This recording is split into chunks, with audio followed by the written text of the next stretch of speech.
সাহেব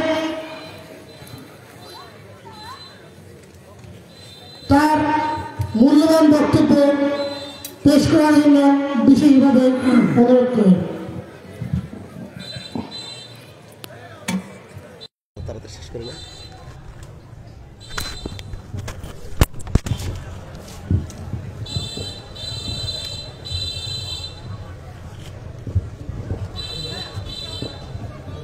শেষ করে তারপরে আপনাদের কাজ শেষ করে দেবেন।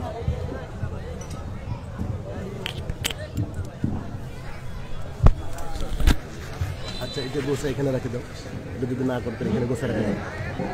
আচ্ছা ছোট হয়ে গেছে, শেষ করেন আপনাদের। ছোট হয়ে গেছে, ছোট নাকি বসে না, এটা আমি লাগিয়ে দিইনি, উনি সরে গেলে আমি লাগিয়ে দেবো। বুঝছে আপনি? হ্যাঁ এটা লাগান।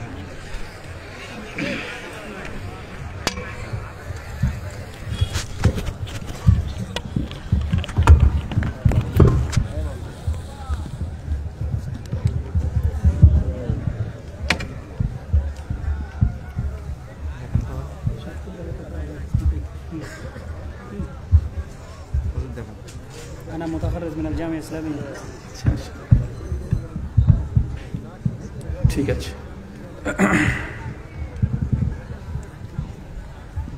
ঠিক আছে।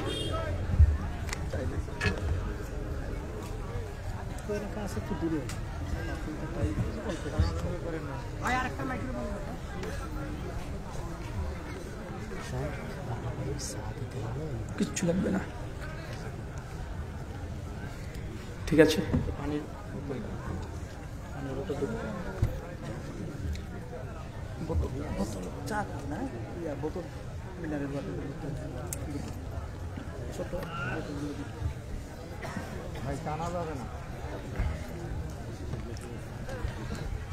আসসালামু আলাইকুম ওয়া রাহমাতুল্লাহি ওয়া বারাকাতুহু।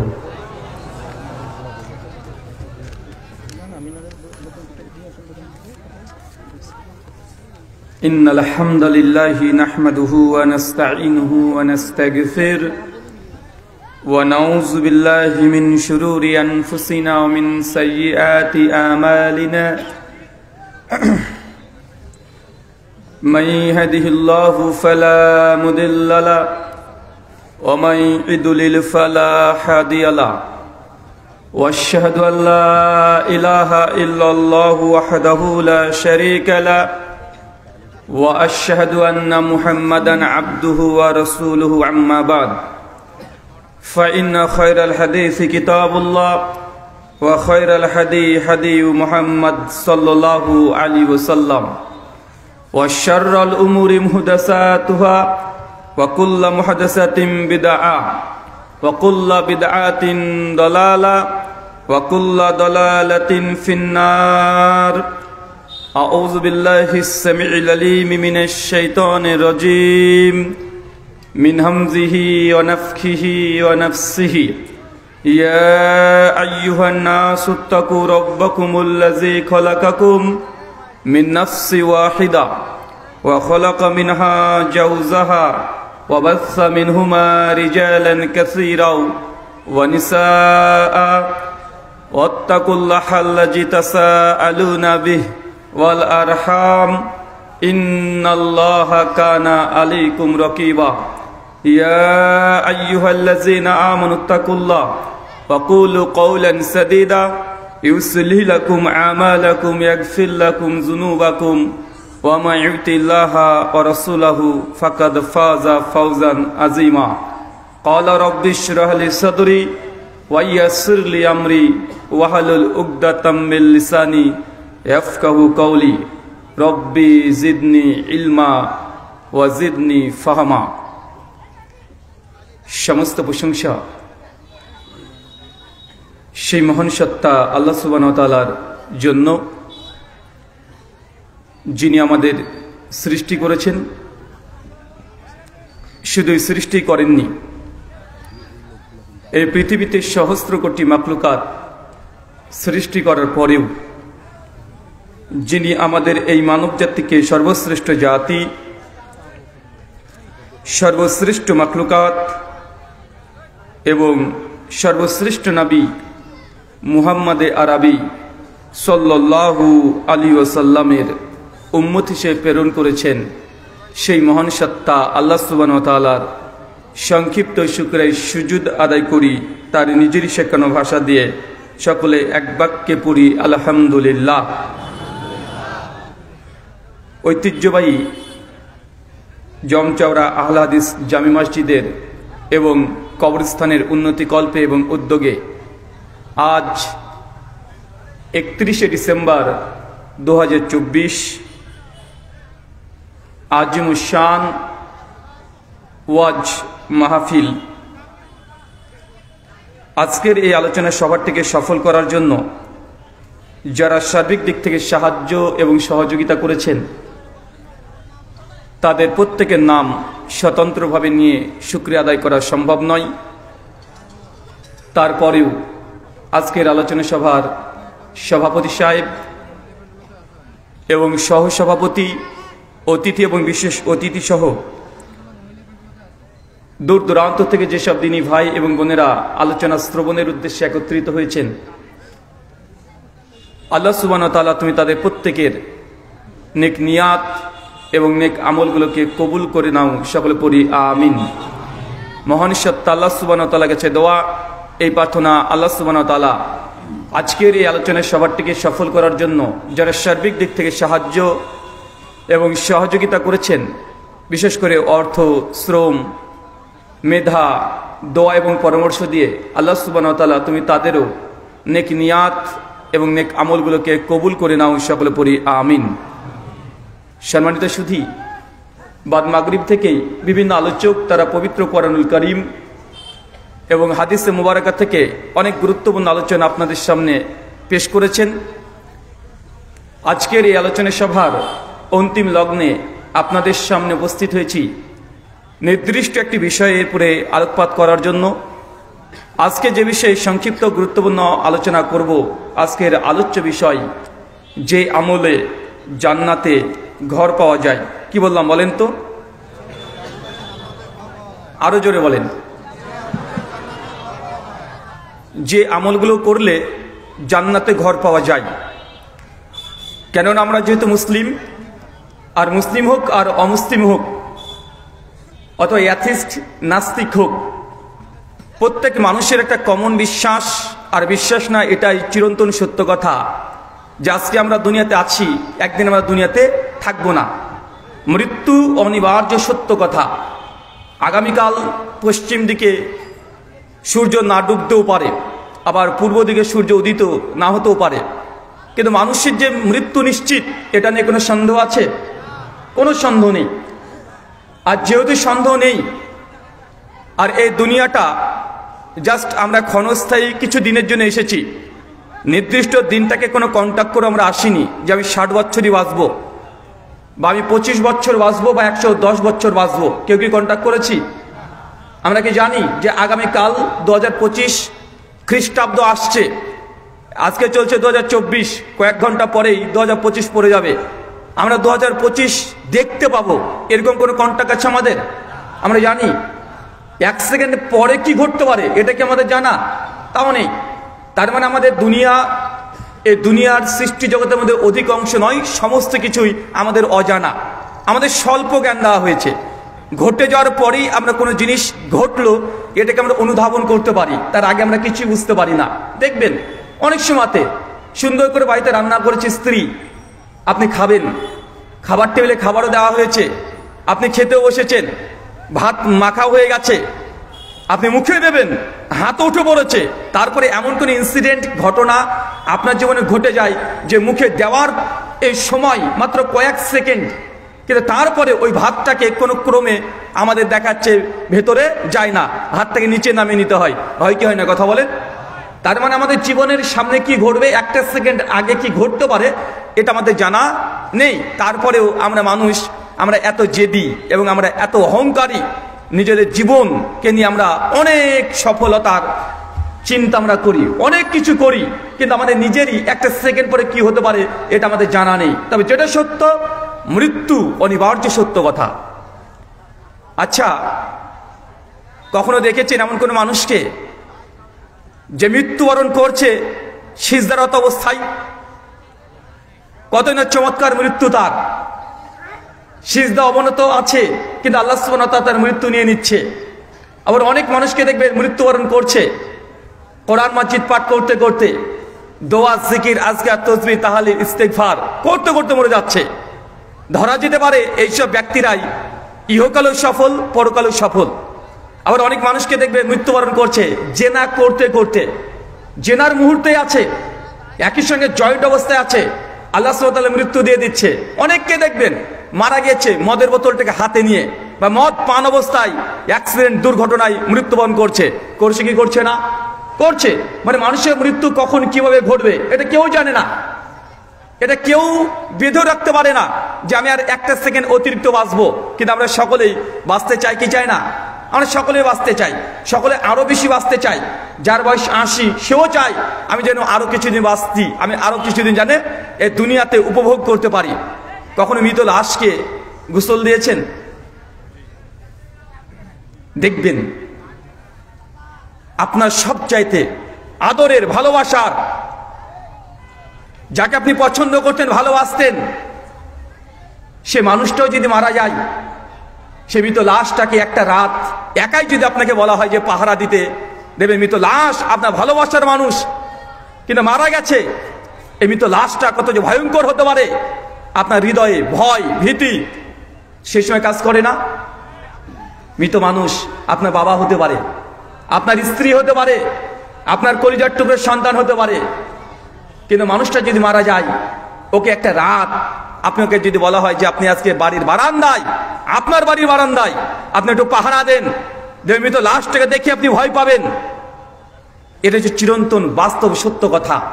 আমাদের নবী আলাইহিস সালাম তিনি বলছেন, জামি তিরমিজি হাদিস না 3550 সনদ সহিহ, আল্লাহ নবী বলছেন যে আমার উম্মতের গড় বয়স 60 থেকে 70। কত বছর চাচা, কত বছর? আরো কথা বলেন। 60 থেকে 70 বছর হচ্ছে উম্মতের গড় বয়স। মানে আমরা এর মধ্যে মৃত্যুবরণ করবই। কিছুদিন আগে বাংলাদেশের প্রথম আলো নিউজ করেছে যে বাংলাদেশের গড় বয়স 70 বছর 1 মাস 16 দিন। এটা বাংলাদেশের মানুষের গড় বয়স। কেউ হয়তো বেশি বাঁচতে পারে, কেউ কম বাঁচতে পারে, কিন্তু এভারেজ মোটামুটি 60 থেকে 70 বছর এটা আমাদের গড় বয়স। জামে তিরমিজি হাদিস না 2417 আল্লাহ নবী বলছেন কিয়ামতের মাঠে প্রত্যেকটা মানুষকে 5খানা প্রশ্ন করা হবে। চাচা কয়টা প্রশ্ন করা হবে? আরো জোরে, কয়টা? 5টা প্রশ্ন করা হবে। তার প্রথম প্রশ্নই কিয়ামতের মাঠে প্রথম করা হবে, আপনাকে জিজ্ঞাসাবাদ করা হবে আনুমুরহিম, হে বান্দা তোমাকে যে আমি হায়াত দিয়েছিলাম, 40 বছর দিয়েছিলাম, 50 বা 60 বা 70 80 বছর দিয়েছিলাম, তুমি এই সময় তোমার এই জীবন, এই লাইফটাকে কোন কাজে ব্যবহার করেছো, কোন খাতে তুমি ব্যয় করেছো? কিয়ামতের মাঠে আল্লাহ সুবহানাহু ওয়া তাআলা কড়াই গন্ডা হিসাব নেবে। আজকে এখানে আলোচনা সভা কত চমৎকার ভাবে আপনারা করেছেন, কিন্তু যারা আজকে থাকি ফার্স্ট নাইট উপলক্ষ করে বিভিন্ন ভাবে রাস্তায় ছোটাছুটি করছে, গার্লফ্রেন্ডের পেছনে ছুটছে, অনেক রকমের আয়োজন করেছে, তাদের কি হিসাব লাগবে না? কথা বলেন, তাদের হিসাব লাগবে কি লাগবে না? লাগবে। এই জীবনটা আল্লাহ সুবহানাহু ওয়া তাআলা দিয়েছেন, সময়ের মালিক আল্লাহ সুবহানাহু ওয়া তাআলা। আল্লাহ সুবহানাহু ওয়া তাআলা কিয়ামতের মাঠে প্রত্যেক মানুষকে কড়াই গন্ডা হিসাব নেবে যে তোমার এই হায়াত, তোমার বয়সটা কোন খাতে ব্যবহার করেছো। এখন আপনি বলেন, আপনার জীবনে আজকে 50 বছর পার হয়ে গেল, আপনি কি আপনার জীবনের হিসাব দিতে প্রস্তুত আছেন? প্রস্তুতি নিয়েছেন? যখন তখন মৃত্যু ঘটে যেতে পারে, কেউ জানে না। কিন্তু আপনি যে মৃত্যুবরণ করলে আপনার সামনে যে বাস্তব আর একটা দুনিয়া চলে আসবে, বারজাখী জীবন চলে আসবে, সেই সময় আপনি ঠিক করেন আর ভুল করেন। খাতা যখন আপনাকে রেজাল্ট দিয়ে দেওয়া হয়, তারপর আপনাকে নতুন ভাবে যত আপনি পড়াশোনা করেন তারপরেও কোনো উপকার আসবে? কথা বলেন না। আপনার মৃত্যু তো হতেই পারে। আল্লাহ নবী এর জন্য বলছে উম্মতের গড় বয়স 60 থেকে 70 বছর, আর তাদের এই বয়স প্রসঙ্গে কিয়ামতের মাঠে আল্লাহ কড়াই গন্ডায় আপনাকে হিসাব নিবে। আপনি প্রস্তুতি নেন। আচ্ছা যুবকরা, মার্ক জুকারবার্গ একে চেনো? কে চেনেন? হাত তোলেন তো, হাত তোলেন। আরে ভাই আমিও চিনি, হাত তোলেন। কে চেনেন? এই কয়জন? মার্ক জুকারবার্গ কে চেনেন? কি রে এই কয়টা? আচ্ছা বুঝতে পারেনি। আচ্ছা ফেসবুক কার কার আছে? ফেসবুক?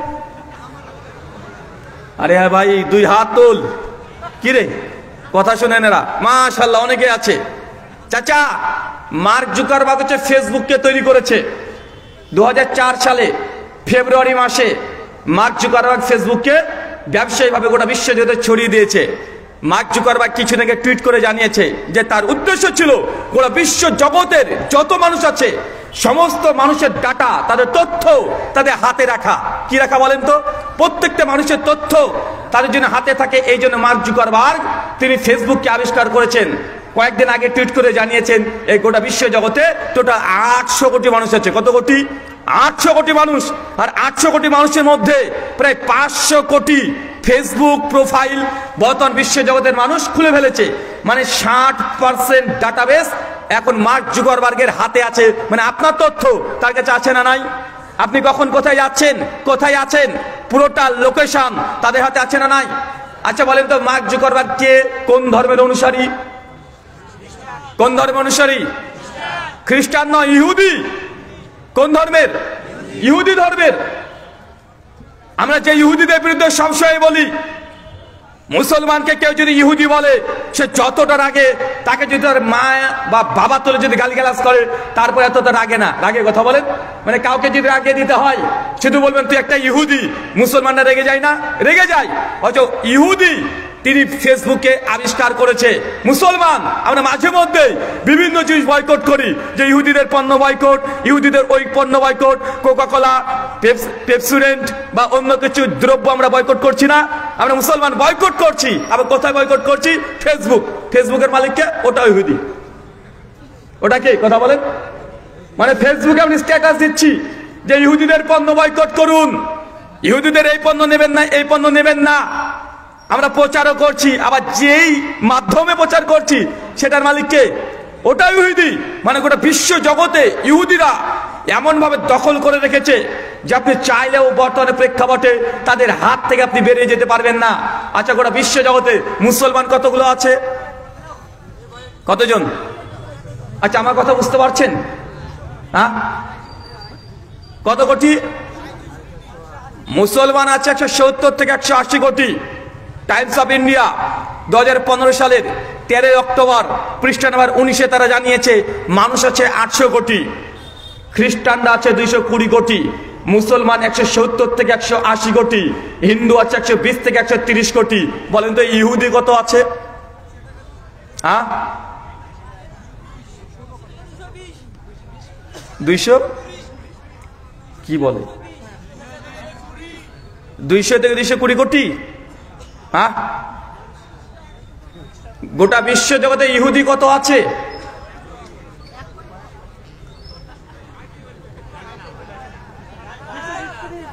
220 কোটি। মাশাআল্লাহ। আর কে বলবেন? হ্যাঁ, 180 কোটি পেছন থেকে। মাশাআল্লাহ। আর বলেন, আন্দাজে ঢিল মারেন। টাকা তো লাগছে না, লাগছে নাকি উত্তর দিতে? আচ্ছা আর একজন বলেন তো, শেষ। এখন গুগল করছে কে?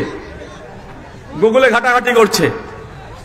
মানে আমাদের আইডিয়াই নেই যে গোটা বিশ্ব জুড়ে ইহুদিদের সংখ্যা কত। হ্যাঁ, 70 লক্ষ। এ 2 কোটি বলেছে, হয়নি আর আপনার 70 লক্ষ হবে? এই পাগল নাকি রে ভাই? ও 220 কোটি বলে দিয়েছে, উনি বলছে 70 লক্ষ। 70 লক্ষ তো আপনাদের এটা কি বিভাগ? রংপুর? হ্যাঁ, রংপুর বিভাগের তার চেয়ে বেশি মানুষ আছে। গোটা বিশ্ব জগতে ক্ষমতা দিয়ে, পাওয়ার দিয়ে, টেকনোলজি দিয়ে কারা গোটা বিশ্ব জগৎকে একদম হাতের মুঠে রেখেছে? কারা? ইহুদিরা। আর গোটা বিশ্ব জগতে তাদের পরিসংখ্যান শুনলে আপনি অবাক হবেন। মুসলমান আছে 170 থেকে 180 কোটি, অথচ ইহুদি আছে মাত্র 1.5 কোটি। কত কোটি? 1.5 কোটি। মানে 1 কোটি 50 লক্ষ মাত্র। মানে আপনার ঢাকা এই শহরে উত্তর সিটি কর্পোরেশন আর দক্ষিণ সিটি কর্পোরেশনের যতগুলো মানুষ আছে গোটা বিশ্ব জগতে ইহুদি ততগুলো আছে। তারপরে এত অল্প হওয়ার পরে গোটা বিশ্ব জগৎকে তারা দখল করে রেখেছে কি রাখে নাই? তারা দখল করে রেখেছে।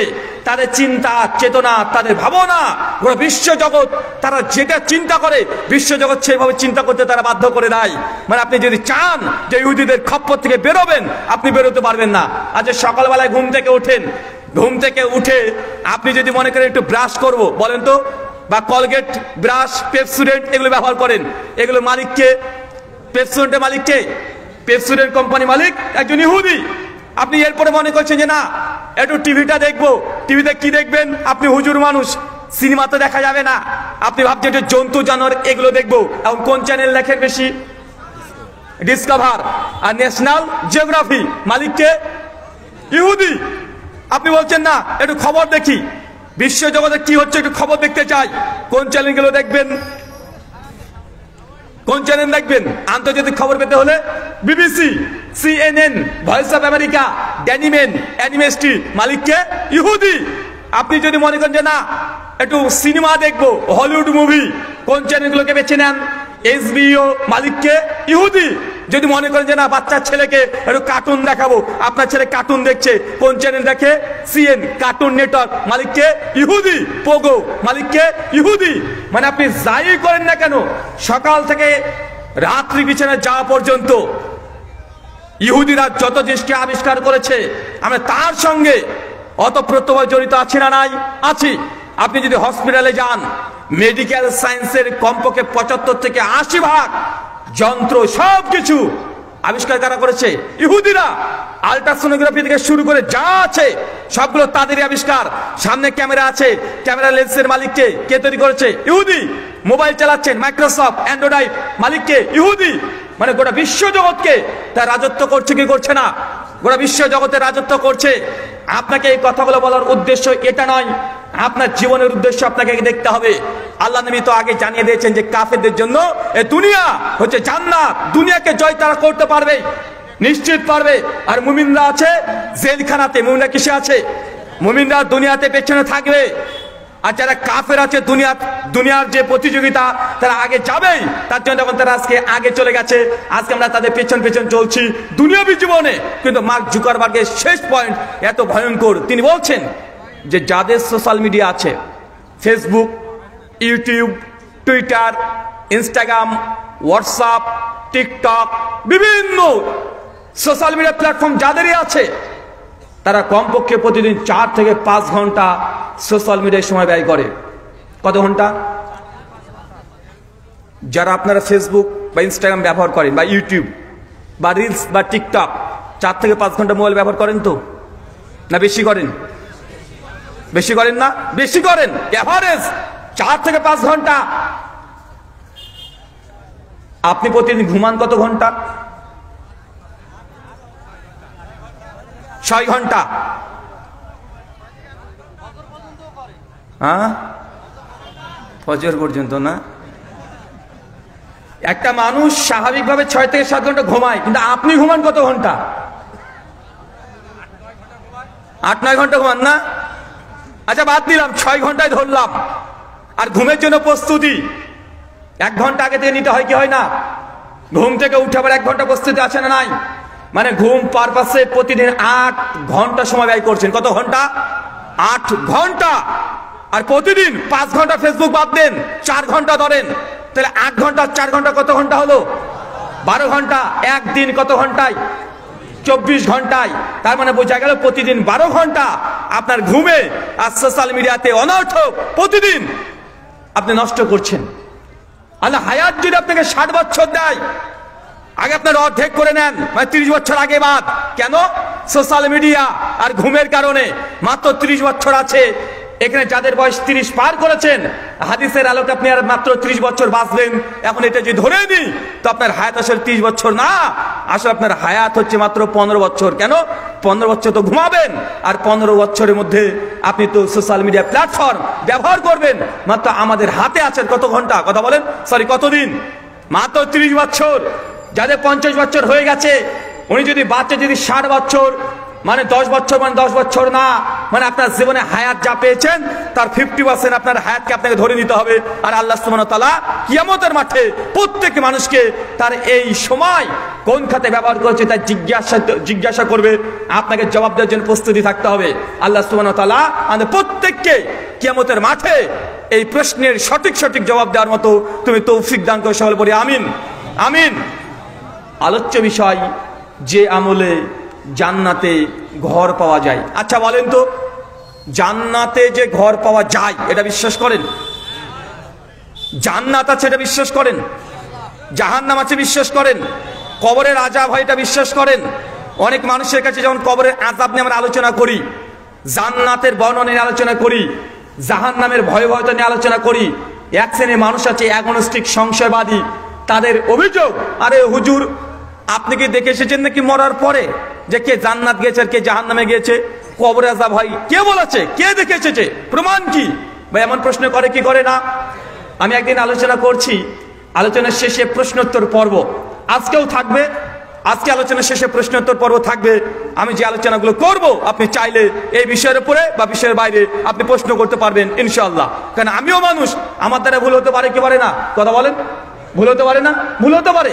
তা আমি যদি কোনো ভুল করে থাকি অবশ্যই দলিল ভিত্তিক আপনি খণ্ডন করতে পারবেন। তা আমি আলোচনার শেষেই একজন যুবক চট করে দাঁড়িয়ে উঠে বলছে যে রুহুল আমিন ভাই আপনার বক্তব্য খুব ভালো লাগলো, তবে আমার একটা প্রশ্ন আছে। আমি যে বলো কি প্রশ্ন? উনি বলছেন যে আমি কবরের আযাব বিশ্বাস করি না। আমি বলছি কেন রে ভাই? উনি বলছেন যে ভাই হুজুর আলেম ওলামা তারা ওয়াজ করে, আলোচনাতে শুনেছি, অনেক দিন ধরে শুনছি যে কবরে যখন আযাব হয় একটা সাপ আসে ৭০খানা তার মাথা, একবার যদি ছোবল মেরে দেয় ৭০ বছর ধরে তার ব্যথা অনুভব করে। কবরে এমন ভাবে চাপ সৃষ্টি করা হয়, ডান পাজর বাম দিকে চলে যায় আর বামটা ডান দিকে চলে যায়, অনেক রকমের আযাবের কথা বলে হুজুররা। কিন্তু আমি ছোট থেকেই আমার খুব শখ আমি কবরের আযাব দেখব, কারণ কিয়ামতের মাঠ তো আমি দেখতে পাবো না, না মরলে। জাহান্নাম তো আমাকে এই পৃথিবীর বাইরে গিয়ে দেখতে হবে, আমি তো সেখানে যেতে পারবো না।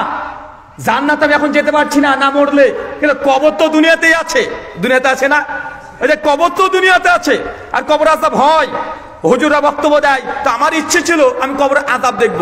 তো ছোট থেকেই আমি যেখানে বাড়ি তার পাশে একটা ফুটবল ময়দান আছে, আর ফুটবল ময়দানের পাশে বড় একটা কবরস্থান আছে। আমি যখন ফুটবল খেলি জোরে একটা বল মেরে দিলে মাঝে মধ্যেই কবরের মধ্যে বলটা চলে যায়। আর আমাদের বন্ধু যারা আছে ভয়ে কেউ কবরস্থানে নামে না, ভয় পায়, কিন্তু আমার ভয় লাগে না। যখন বলটা নিচে চলে যায় আমি আস্তে আস্তে আস্তে চলে যাই, যে বলটাকে নিয়ে তাকিয়ে দেখি কই কবর আযাব তো দেখা যায় না, কোনো আযাবই হয় না। হুজুরা বলে সাপ থাকে, এটা থাকে, ওটা থাকে, কই কিছুতে দেখা যায় না। মাঝে মধ্যে একটা আমাদের দুনিয়ার সাপগুলোকে দেখা যায়, ওই ভেন্টির সাপ, খড়ি সাপ, এগুলোকে দেখা যায়। কিন্তু ৭০ মাথালা সাপ কই? কিছুই দেখতে পাই না, হাড় হুড্ডি পড়ে আছে। অতএব আমি দীর্ঘদিন ধরে চেষ্টা করছি, কই কবরের আযাব, কিছুই বোঝা যায় না। অতএব আমি কবরের আযাবকে বিশ্বাস করি না। ভাই প্রশ্নটা তো যৌক্তিক, তাই না? এবং অনেক মানুষের মধ্যে প্রশ্ন আছে, তাদের কাছে আর প্রশ্ন, ভাই স্বপ্ন দেখেন? কে কে স্বপ্ন দেখেন একটু হাত তোলেন তো। মাশাআল্লাহ। স্বপ্ন দেখি মানে স্বপ্ন দেখতে দেখতে অনেক কিছু ঘটে যায়, ওটার বাকিটুকু বললাম না কি ঘটে। যারা আনম্যারিড অবিবাহিত তাদের যে কি কি ঘটে ওটার খোলা মঞ্চে বলা যাবে না। আচ্ছা, আপনি যখন স্বপ্নের মধ্যে কখনো কোনো খাবার খেয়েছেন? কি খেয়েছেন গো? আপেল আর আঙ্গুর খেয়েছেন? মাশাআল্লাহ। আচ্ছা, স্বপ্নে যে আপেল আর আঙ্গুর খেয়েছেন ওটাকে ঝাল ছিল? আমাদের বিজ্ঞান বা সায়েন্স আমাদেরকে শেখায় মানুষের জ্ঞান অর্জন করার 5টা মাধ্যম। কয়টা মাধ্যম? 5টা। কি কি? চক্ষু, কর্ণ, নাসিকা, জিহ্বা আর ত্বক। মানুষের 5টা মাধ্যম দিয়ে জ্ঞান অর্জন করতে পারে, এর বাইরে আর জ্ঞান অর্জন করার কোনো মাধ্যম নেই। যেমন কোনো কিছু জ্ঞান অর্জন করতে হলে আপনি একটা ঘটনা দেখছেন চোখ দিয়ে, আপনি জ্ঞান অর্জন করলেন। আচ্ছা, চোখ নেই, সে কিভাবে জ্ঞান অর্জন করে? কান দিয়ে শুনে শুনে, শুনে শুনে হয় না হাফেজ অনেকে, কান দিয়ে শুনে শুনে সে জ্ঞান অর্জন করছে। আবার এমন কিছু জ্ঞান আছে যে চোখ আর কান দিয়ে আপনি অর্জন করতে পারবেন না। যেমন উদাহরণস্বরূপ মিষ্টি, এটা ঝাল না টক, চোখ দিয়ে দেখলে বোঝা যায়। কানের মধ্যে মিষ্টি ঢেলে দিলে বুঝতে পারবেন। কি করতে হবে? জিভ দিয়ে খেতে হবে, মানে জিহ্বার কাজ স্বাদ, টেস্টকে বুঝা। এবং আপনি জ্ঞান অর্জন করবেন যে এই তেঁতুল এটা টক, মিষ্টি এটা মিষ্টি, অ্যাপেল এটা মিষ্টি, কাঁচা লঙ্কা ঝাল। এটা কিসের কাজ? কানের কাজ, ত্বকের কাজ, চোখের কাজ না, এটা জিহ্বার কাজ। জিহ্বা ছাড়া কেউ বলতে পারবে না, কেননা অনেক কাঁচা লঙ্কা আছে, সেটা মিষ্টি হয় কি হয় না? অনেক আমরা হয়, মিষ্টি হয় কি হয় না? সৌদি আরবের তেঁতুল মিষ্টি হয় কি হয় না? তাই তেঁতুল মানেই যে মিষ্টি এমনটা নয়। তেঁতুল কখনো টক হতে পারে, মিষ্টি হতে পারে, তার জন্য জিভ ছাড়া এর টেস্ট আপনি অনুধাবন করতে পারবেন না। আবার এমন কিছু জ্ঞান অর্জন করতে হয় যে চোখ দিয়েও হয় না, কান দিয়েও হয় না, আবার জিভ দিয়েও হয় না। ওটার জন্য লাগে নাক। কি লাগে? নাক। কোনটার কি সেন্ট, কি গন্ধ, সুগন্ধি না দুর্গন্ধ, বোঝার জন্য কি লাগে? কি লাগে? নাক ছাড়া আপনি বুঝতে পারবেন না। আর এমন কিছু জ্ঞান আছে চোখ কান নাক দিয়ে আপনি বুঝতে পারবেন না। এর জন্য ত্বকের প্রয়োজন। যেন আগুন, এটা যে তাপ দেয়, আপনি চোখ দিয়ে বুঝতে পারবেন? কথা বলেন। আপনি ওটার জন্য কি লাগবে? আপনাকে এই ত্বক লাগবে। বরফ দিলে ঠান্ডা লাগবে, খোঁচা দিলে আপনার ব্যথা পাবে। এই সমস্ত জ্ঞান অর্জন করার কয়টা মাধ্যম বললাম? এটা কাদের দাবি? এটা বিজ্ঞানীদের দাবি। যা নাস্তিক, যারা আল্লাহকে বিশ্বাস করে না, তাদের দাবি যে 5টা মাধ্যম ছাড়া জ্ঞান অর্জন করা সম্ভব নয়। কিন্তু আমার সাদা মনে সাদা প্রশ্ন, ভাই স্বপ্নের মধ্যে যারা মিষ্টি খেয়েছেন, স্বপ্নেতে যখন মিষ্টি খেলেন, এই মিষ্টি টক ছিল না, ঝাল ছিল না, মিষ্টি ছিল? হ্যাঁ চাচা, স্বপ্নের মধ্যে যদি কাঁচা লঙ্কা খান, ওটাকে মিষ্টি লাগে না ঝাল লাগে? স্বপ্নের মধ্যে যদি আপনি একটা আপেল খান, ওটাকে ঝাল মনে হয়? মিষ্টি খেলে কি টক মনে হয়? না। তো স্বপ্নের মধ্যে যে মিষ্টি খেলেন বা কাঁচা লঙ্কা খেলেন, এটাকে জিভ ব্যবহার হয়েছে, জিভ লেগেছে, জিহ্বা লেগেছে, লাগে নাই? কিন্তু তারপরে টেস্টটা বুঝতে পারছি কি পারছি না? পারছি। আচ্ছা, স্বপ্নের মধ্যে এমন কোনোদিন দেখেছেন যে আপনি মোটর সাইকেলে যাচ্ছেন, বাইক চালিয়ে যাচ্ছেন, হঠাৎ করে আপনি অ্যাক্সিডেন্ট করেছেন, দুর্ঘটনা ঘটে গেছে, উল্টে পড়ে গেছেন, হাত কেটে গেছে, পা কেটে গেছে, রক্ত বের হচ্ছে, চিৎকার মারছেন বাঁচাও বাঁচাও? স্বপ্নের মধ্যে যে অ্যাক্সিডেন্ট করলেন, আপনি ব্যথা পান কি পান না? স্বপ্নের মধ্যে ব্যথা পান কি পান না? আচ্ছা বলেন যে স্বপ্নের মধ্যে আপনার পা কেটে গেছে দেখেছেন, কিন্তু বাস্তব লাইফে পা কাটে নাই, স্বপ্নের মধ্যে পা কাটার কারণে ব্যথা লাগে কি লাগে না? ঘুম থেকে উঠেও সেই ব্যথার অনুভব আপনি করতে পারেন কি পারেন না? স্বপ্নের মধ্যে মেয়েরা দেখছে যে তার ছেলে হাঁটতে হাঁটতে হাঁটতে দৌড়তে দৌড়তে গিয়ে একটা পুকুরে পড়ে গেছে, হাবুডুবু খাচ্ছে, মা চিৎকার মেরে উঠে পড়ে। মানে স্বপ্নের মধ্যে সে ব্যথা পাচ্ছে, কষ্ট পাচ্ছে। মানে স্বপ্ন এমন এক জগৎ, এমন এক জায়গা যদি চোখ ছাড়া দেখা যায়। চাচা, কেউ যদি চোখ বন্ধ করে দেখতে পায়, দেখতে পাবে, কিন্তু স্বপ্ন কিভাবে দেখেন? চোখ খুলে না বন্ধ রেখে? চোখ বন্ধ করে দেখতে পাচ্ছেন যে? দেখতে পাচ্ছেন না? আর স্বপ্ন তো চোখ বন্ধ করে দেখা যায়, কিন্তু বাহ্যিক জীবনে চোখ বন্ধ করবেন, কিছু দেখতে পাবেন না। স্বপ্নের মধ্যে জিভ ছাড়া খেতে পারেন, স্বপ্নের মধ্যে ত্বক ছাড়া ব্যথা অনুভব করতে পারেন, স্বপ্নের মধ্যে কান ছাড়া শুনতে পারেন, স্বপ্নের মধ্যে কেউ যদি আপনাকে ডাকে আপনি শুনতে পান কি পান না? পান। তার মানে স্বপ্ন এমন এক জগৎ, যে জগতে হুবহু এই দুনিয়াবি জগতের মতো ফিলিংস আপনি নিতে পারেন। দুঃখও পান, কষ্টও পান, আবার আনন্দিত হন। এখন কেউ যদি বলে যে আমি স্বপ্নকে বিশ্বাস করি না, তাহলে কে কি বলবেন? মানুষ না পায়জামা? কেউ যদি বলে স্বপ্ন বিশ্বাস করি না, তুমি যে স্বপ্নটা দেখেছো এটাকে মেমোরি কার্ড করে বা সিডি ক্যাসেট করে সেভ করে একটা টিভিতে দেখাও, দেখার পরে আমি বিশ্বাস করব তুই স্বপ্ন দেখেছো। ভাই, এই স্বপ্নকে কেউ মেমোরিতে ধারণ করতে পারবে? সম্ভব না, চেষ্টা করলেও হবে না।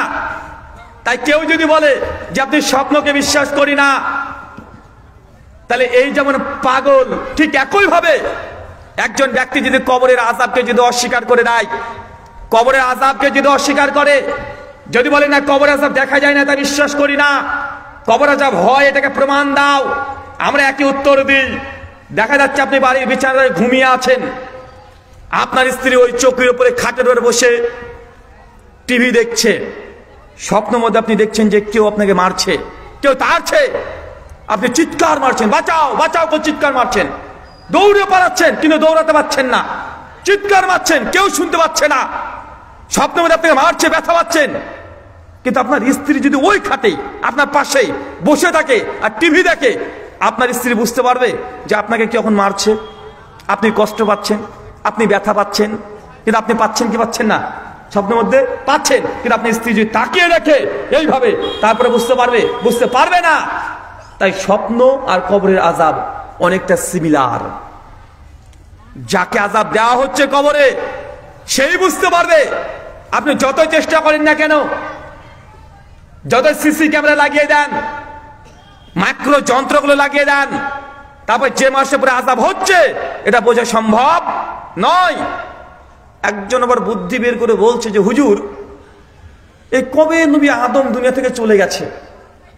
বর্তমান বিশ্বে 800 কোটি মানুষ, কত মানুষ মারা গেছে। হুজুররা বক্তব্য দিয়ে বলে যে আল্লাহ কিয়ামতের মাঠে বিচার করবে মাত্র 2.5 থেকে 3 ঘন্টা সময় লাগবে। কত ঘন্টা লাগবে? 2.5 থেকে 3 ঘন্টা। মানে আসরের ওয়াক্তে আল্লাহ বিচারের কাজ শুরু করবেন, মাগরিবের আজানের আগেই আল্লাহর বিচার কমপ্লিট হয়ে যাবে। উনার প্রশ্ন যে হুজুর, এত তাড়াতাড়ি আল্লাহ কিভাবে হিসাব করবে? কত কোটি কোটি মানুষ, এখনই তো 800 কোটি মানুষ, 2.5 ঘন্টা বিচার করা সম্ভব? তো কিভাবে আল্লাহ বিচার করবে? দেখে কেউ জাহান্নামী ভুল করে যেটাকে জান্নাতে ঢুকিয়ে দেয়।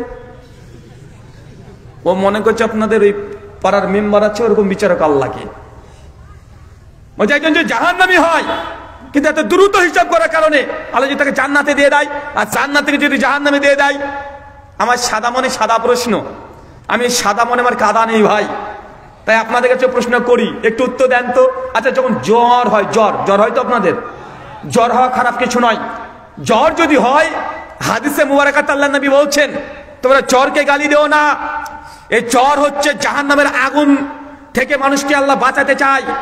জাহান্নামের আগুন অনেক ভয়ঙ্কর, তাই আল্লাহ এই দুনিয়াতে মানুষকে জ্বর দেয় যেন তার গুনাহকে আল্লাহ সুবহানাহু ওয়া তাআলা ক্ষমা করতে পারে। এই বান্দা যেন জাহান্নামে দাউ দাউ করে না জ্বলে, এই জন্য দুনিয়াতে আল্লাহ জ্বর দিচ্ছে, কারণ আপনার গুনাহ ঝরানোর জন্য। কিসের জন্য কথা বলেন? মুমিন কোনো সময় তো হতাশ হয় না। রাস্তাতে চলতে চলতে যে একটা কাটা পায়ে বেঁধে যায়, আপনি যদি সবর করেন, ধৈর্য ধারণ করেন, নেকি আছে না নাই? আছে।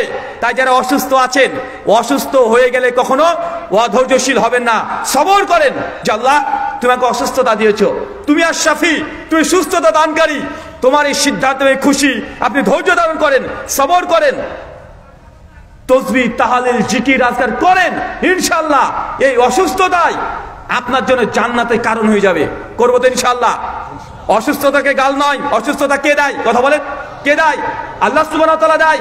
তিনি সুস্থ করেন, তিনি আশ-শাফি। তার কাছে চাইবেন যে আল্লাহ তুমি আমাকে পরিত্রাণ দান করো। আল্লাহ সাথে আপনাকে অসুস্থ দেয় এই জন্যই, কারণ আল্লাহ আপনার কল্যাণ চাই, ভালো চাই। দুনিয়ার ছোট ছোট এই আযাবে যেন পরকালে জাহান্নামের আগুন থেকে বাঁচতে পারেন, এই জন্য আল্লাহ আপনাকে ভালোবেসে আপনাকে জ্বর দেয়, আপনাকে অসুস্থতা দেয়। এটা আপনাকে ভালোবাসার কারণে, আপনাকে দুনিয়াতে আযাব দেওয়ার জন্য নয়। মুমিনদেরকে আল্লাহ এই জন্য দেয়। আল্লাহ সুবহানাহু ওয়া তাআলা, যারা আমরা অসুস্থ আছি, তুমি আর শাফি, তুমি সুস্থতা দানকারী, আমাদেরকে সুস্থতা দান করো। সকলে পড়ি আমিন। জ্বর যখন হয়, আচ্ছা ডাক্তারের কাছে গেলে ডাক্তার কি করে? আগে প্রেসক্রাইব করে দেয় না একটা কাঁচের টুকরা বের করে, ওই যে থার্মোমিটার, কি মিটার, থার্মোমিটার বের করে 2 বার ঝাড়া দিবে। ঝাড়া দেওয়ার পরে আপনার মুখের মধ্যে ঢুকিয়ে দেবে বা বগলের নিচে রেখে দেয় না? 1-1.5 মিনিট রাখার পরে আবার ঝাড়া দিয়ে বলবে যে ভাই আপনার তো 106 ডিগ্রি জ্বর, আপনার খবর আছে। ডাক্তার বলতে পারে কি পারে না? আচ্ছা, ডাক্তার যদি থার্মোমিটার দিয়ে মানুষের তাপমাত্রা বলে দিতে পারে, তো আল্লাহ সুবহানাহু ওয়া তাআলা কিয়ামতের মাঠে এমন একটা যন্ত্র কি আবিষ্কার করতে পারবে না যে মানুষ কতটুকু পাপ করেছে, কতটা পুণ্য করেছে? একটা যদি ছোট্ট যন্ত্র যদি আবিষ্কার করে আপনার মুখে বা পেছনে যদি গুজে দেয়,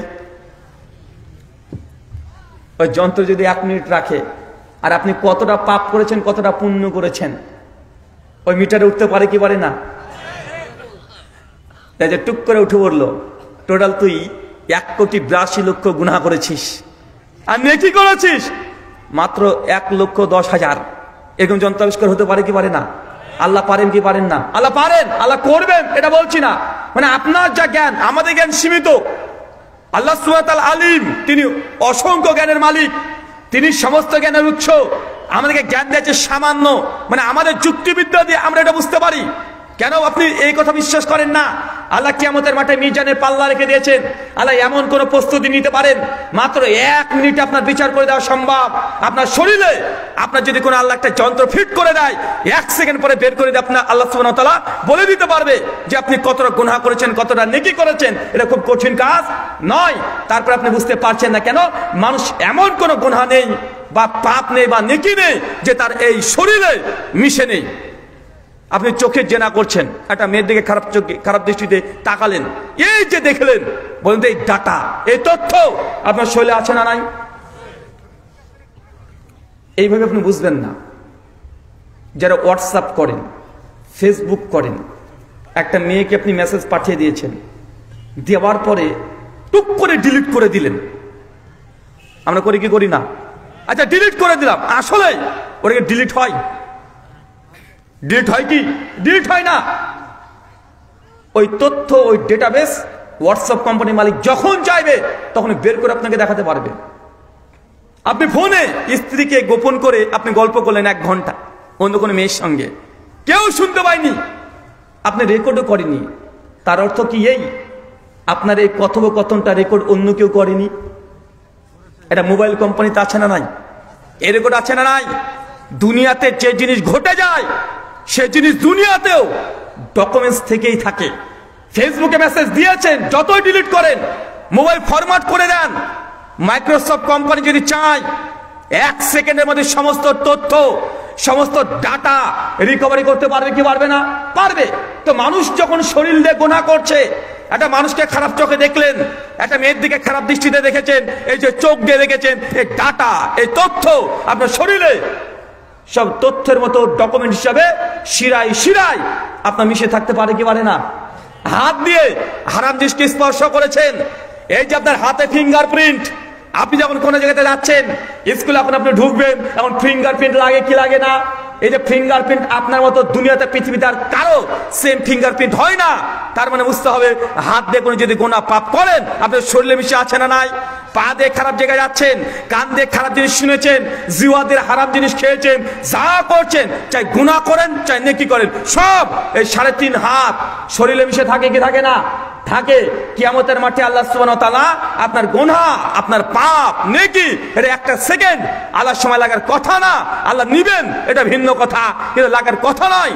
তিনি হচ্ছেন সবচেয়ে বড় বিচারক। তাই আপনি মনে করিয়েন না এই দুনিয়াটা আপনার আমোদ প্রমোদ আনন্দ উল্লাসের জন্য আল্লাহ সৃষ্টি করেছেন। আল্লাহ মৃত্যুর পরে অবশ্যই জীবন আছে, এই জীবনের জন্য আপনাকে প্রস্তুতি নিতে হবে। আলোচ্য বিষয় যে আমলে জান্নাতে ঘর পাওয়া যায়। একজন সাইকোলজিস্ট বলছে প্রত্যেকটা মানুষের মধ্যে কমন একটা লোভ আছে, লালসা আছে। সেই লালসা কি? এটার উত্তর কালকে আপনার 7 বছর 10 বছর ছেলেকে নিয়ে চলে যাবেন, রংপুর সিটিতে চলে যাবেন, বা ঢাকা বাংলাদেশের ক্যাপিটাল সিটি নিয়ে চলে যাবেন, রাজশাহীতে নিয়ে চলে যান। 7 বছর 10 বছর ছেলে কিচ্ছু বুঝে না। যখন উঁচু উঁচু বিল্ডিং দেখবে আপনার ছেলে তাকিয়ে বলবে, আব্বু অত বড় বাড়ি আমাদের কবে হবে? আপনিও দেখবেন ছোটবেলায় যখন স্কুলে যেতেন, আপনার বন্ধুর যদি 2 তলা বাড়ি আছে, বারবার মন চাইতো আপনি তাকিয়ে দেখতেন। আমাদের যদি এমন 2 তলা বাড়ি হতো, যদি এত সুন্দর রাজপ্রাসাদ একটা বাড়ি হতো, বারবার বাবার কাছে এই আবদার করেছেন কি করেন নাই? করেছেন। কেন? মানুষের ফিতরাত, মানুষের কমন চাহিদা, লোভ লালসা শিশু অবস্থা থেকে থাকে সুন্দর একটা বাড়ি নির্মাণ করার জন্য। আপনিও দেখবেন জীবনে তো পরিশ্রম করছেন কেন? শুধু ভালো খাওয়ার জন্য, ভালো পড়ার জন্য না।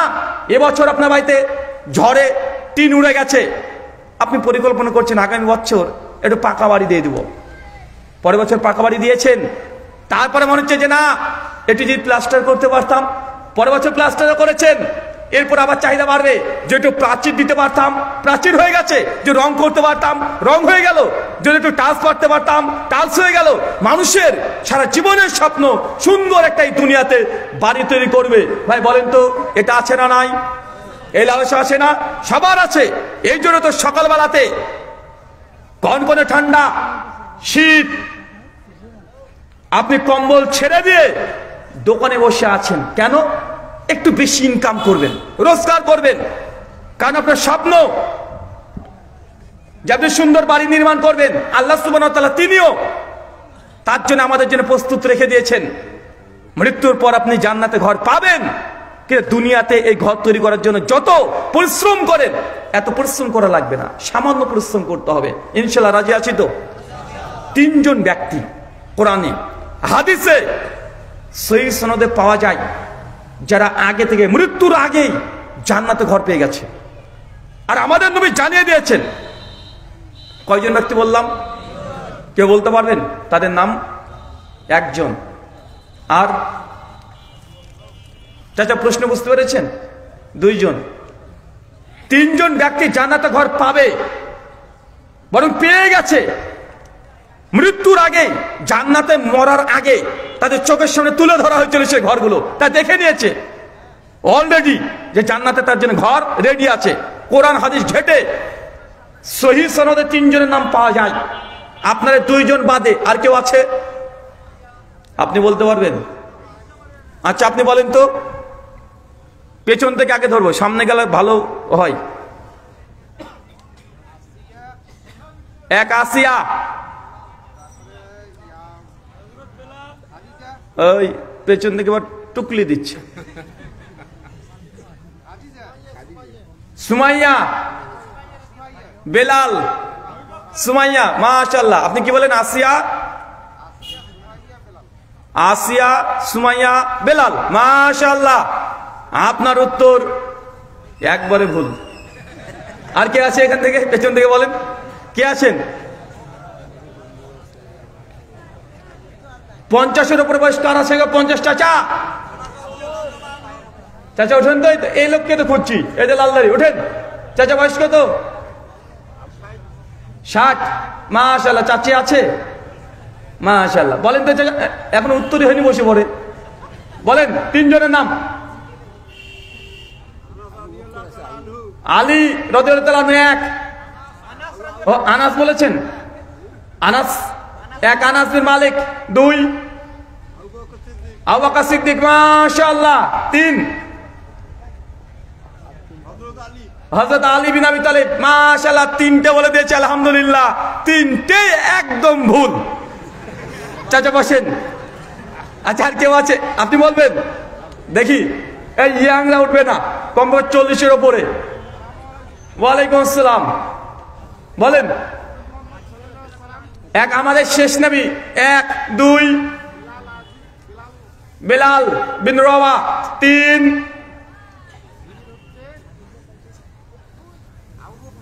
মাশাআল্লাহ। কে বলে দিল নাকি গো আপনাকে? দাঁড়ান, বসে পড়ে কেন? কে বলে দিয়েছে? বসে। লোকটাকে দেখে মনে হচ্ছে না যে উত্তর ঠিক দিতে পারবে। আসলে আপনি ভুল উত্তর দিয়েছেন, বসেন। আর কেউ? কি রে ভাই, আর কেউ নেই? চাচা, যারা 50-এর উপরে বয়স, যদি 3টি অ্যান্সার করতে পারেন, আজকে 2024-এর শেষ তারিখ, তাই না? শেষ তারিখ তো, কাল থেকে 2025 পড়বে। 500 টাকা গিফট করবো, বাংলাদেশি টাকা। এ দেখেন, বয়স হতে হবে 50-এর উপরে।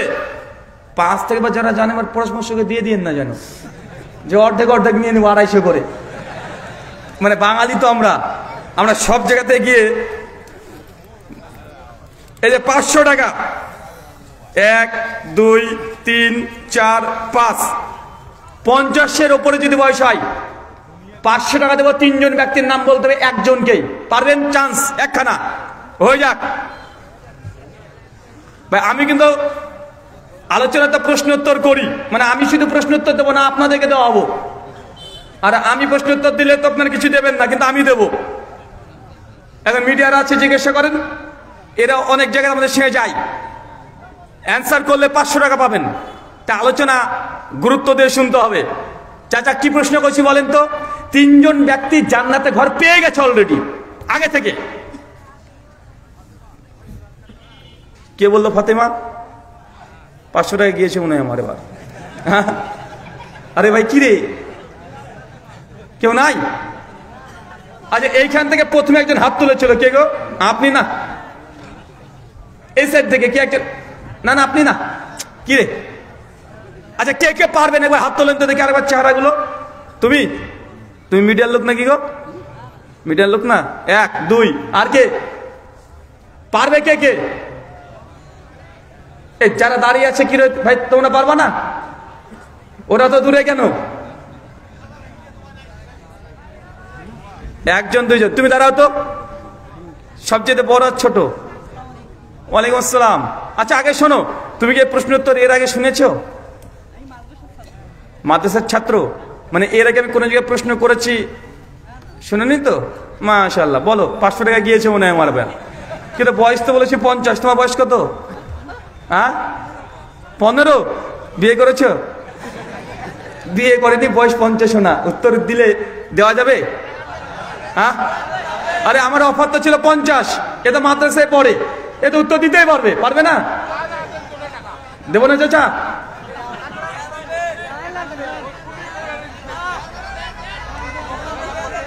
দেয়া যাবে? ও রংপুরবাসী, বুঝেছি, মানে আমার এই টাকাটা ভাগ করে নেওয়ার ধান্দা। আচ্ছা ঠিক আছে, চান্স দিলাম, বলো। 1 আবু বকর সিদ্দিক, 2 ওসমান বিন আফফান, 3 আলী বিন আবি তালেব। মাশাআল্লাহ, আপনি বলতে পারবেন না? চ্যালেঞ্জ করবেন? ঠিক না ভুল বলেছে আগে বলেন। ভুল বলেছে? কয়টা ভুল বলেছে? 3টাই ভুল। তারপরে 500 টাকা পাই নাই, আলহামদুলিল্লাহ বেঁচে গেছে। ভেবেছিলেন টাকাটা মানে পেয়ে যাবো, মানে ও নিয়ে নিবে। তার মানে ইনি বলছেন 3টে, তুমি চ্যালেঞ্জ করবো ওকে? উনি বলছেন তুমি 3টে ভুল বলেছো। হ্যাঁ, 3টে ভুল হবে না? চ্যালেঞ্জ করছো? হ্যাঁ, এই চ্যালেঞ্জ করছে আপনাকে। আমি বলি কি আপনি বলবেন? আপনি কি গুগলে ঘাটাঘাটি করলেন নাকি? বিশ্বাস না, পেছন থেকে গুগলে ঘাটাঘাটি করে এসে বলে, কারণ এখন আমার গুগল চলে এসেছে। আচ্ছা ঠিক আছে, আপনি সামনে আসেন, ওদিকে যান, দেখি আজকে। আচ্ছা বলেন, ওই যে ছেলেটা 3 জনের নাম বলছে, ঠিক বলেছে? ওমর, আবু বকর আর বেলাল। ওমর, আবু বকর, বেলাল। মাশাআল্লাহ, আপনি কি বলছেন? ঠিক বলেছে, চ্যালেঞ্জ। ইনিও ভুল?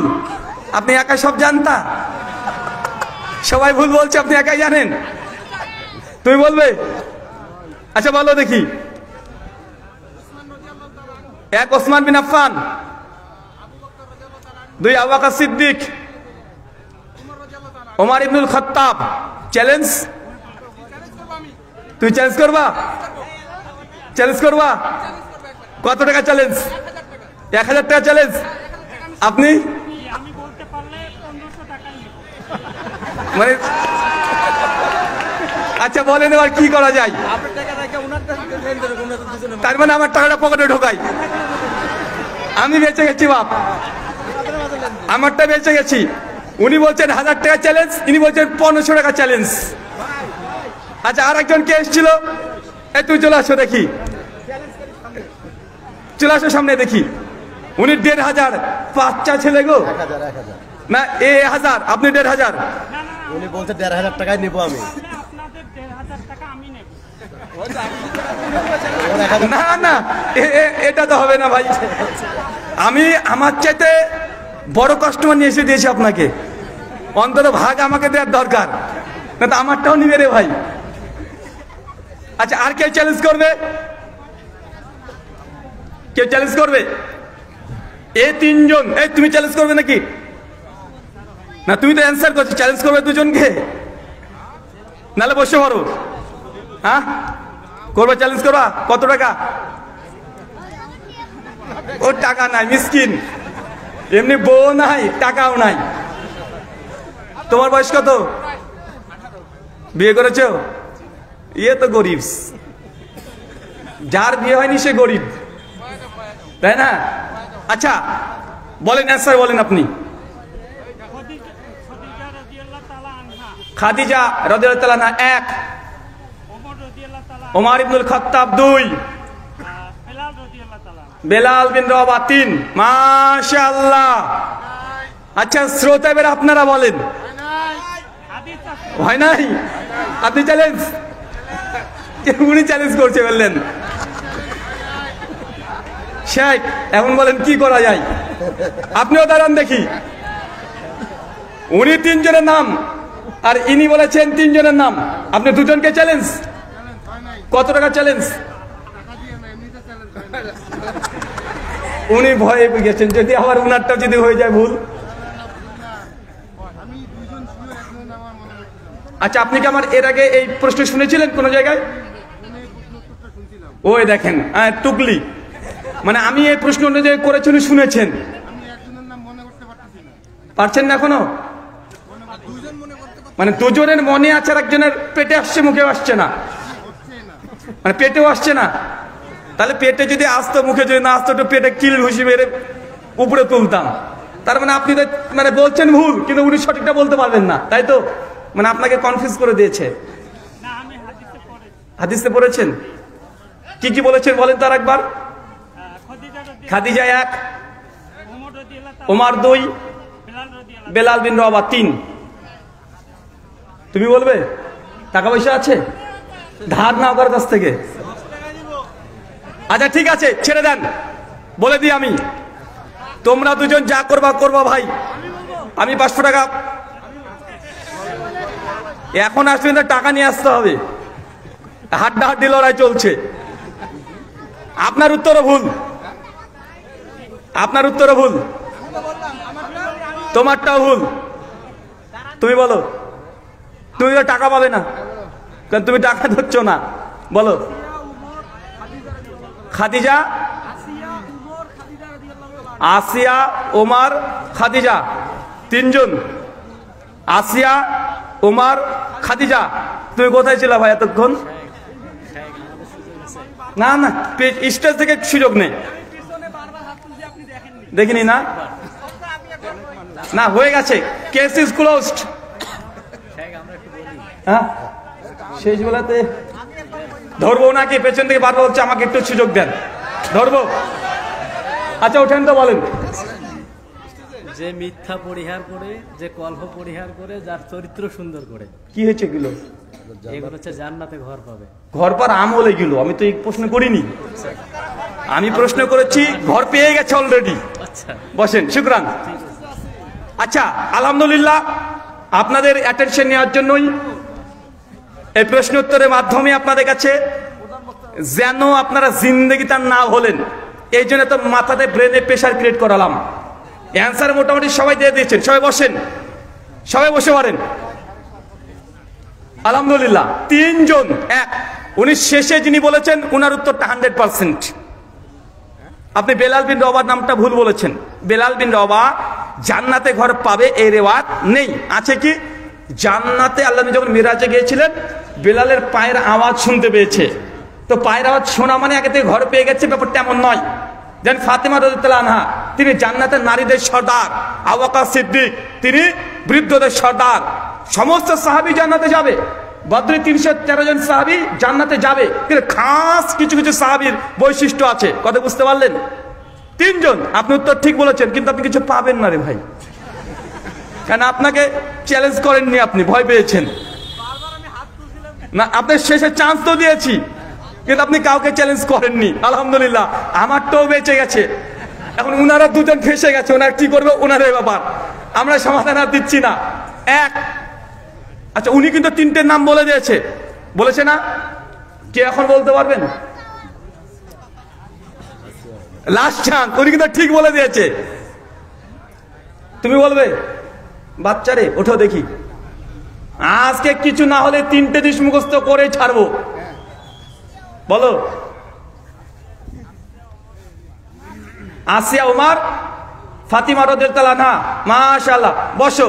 তোমারটাও ভুল। কি রে ভাই, কেমন স্টুডেন্ট পেয়েছি আজকে, উত্তর বলে দেওয়ার পরে ভুল ভাল বলছে। 1 আসিয়া, বলেন আসিয়া। 2 খাদিজাতুল কুবরা। 3 ওমর ইবনুল খাত্তাব। এই 3 জন হচ্ছে জান্নাত অলরেডি ঘর পেয়ে গেছে। চলেন তাদের বিষয়ে কোথায় কোথায় কি আল্লাহর নবী বলেছেন আমরা একটু জেনে আসি। 1 আসিয়ার ব্যাপারে স্বয়ং আল্লাহ কোরআনে বলেছে, সূরা তাহরিম সূরা নম্বর 66 আয়াত নম্বর 11। আর আল্লাহ নবী হাদিসে বলছে, মুসনাদে আবি আলা হাদিস নম্বর 6481, সনদ হাসান পর্যায়ে আল্লাহ নবী বলছেন, আবু হুরায়রা রিওয়ায়াত করছেন, যখন বিবি আসিয়া, আসিয়া কে বলেন তো? ফেরাউনের স্ত্রী। মাশাআল্লাহ, এই নামটা সবাই জানেন। কেন? ফেরাউন অনেক বড় আল্লাহর ওলি ছিল। কার ওলি ছিল? ফেরাউন আল্লাহর ওলি ছিল না? তো উনি যদি আল্লাহর ওলি না হয়, ওনার স্ত্রী জান্নাতে ঘর পাইবে কিভাবে? কেন আমাদের সমাজে আছে পীরের বাচ্চা পীর হবে, গদ্দিরসীন পীর হবে, আওলাদের রসুল, এগুলো নিয়ে মানুষ মেতে থাকে। অথচ ফেরাউন এক কথায় বারোটা পৃথিবীর সবচেয়ে নিকৃষ্ট পাপী খারাপ মানুষ যদি প্রশ্নে আসে, উত্তর কি হবে? ফেরাউন। অথচ ফেরাউনের স্ত্রী জান্নাতে ঘর পাচ্ছে। ফেরাউনের যখন শুনতে পায় আসিয়া তিনি নবী মুসার দিনকে গ্রহণ করে নিয়েছে, সঙ্গে সঙ্গে নিজের স্ত্রীকে জেলখানায় বন্ধ রেখে দিয়েছিল।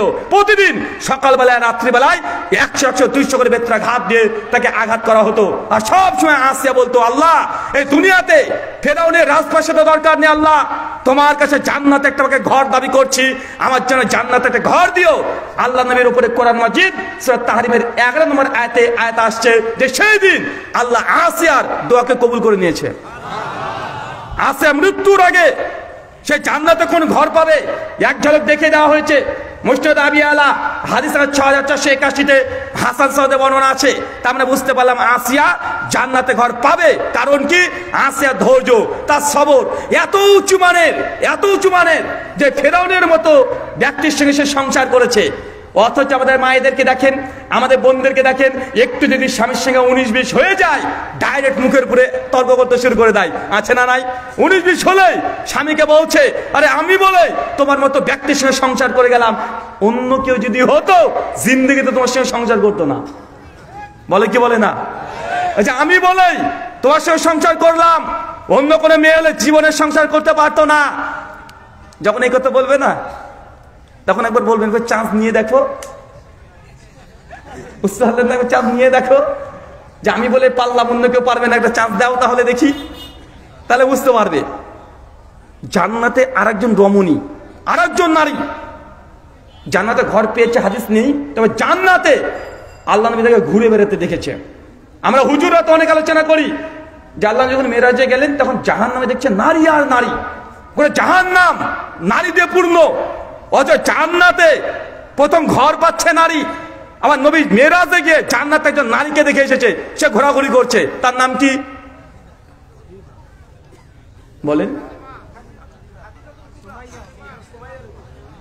হচ্ছে নারী বাবা, নাম হচ্ছে রুমাইসা। কি নাম? রুমাইসা। তার স্বামীর নাম কি? আবু তালহা। ছেলের নাম কি?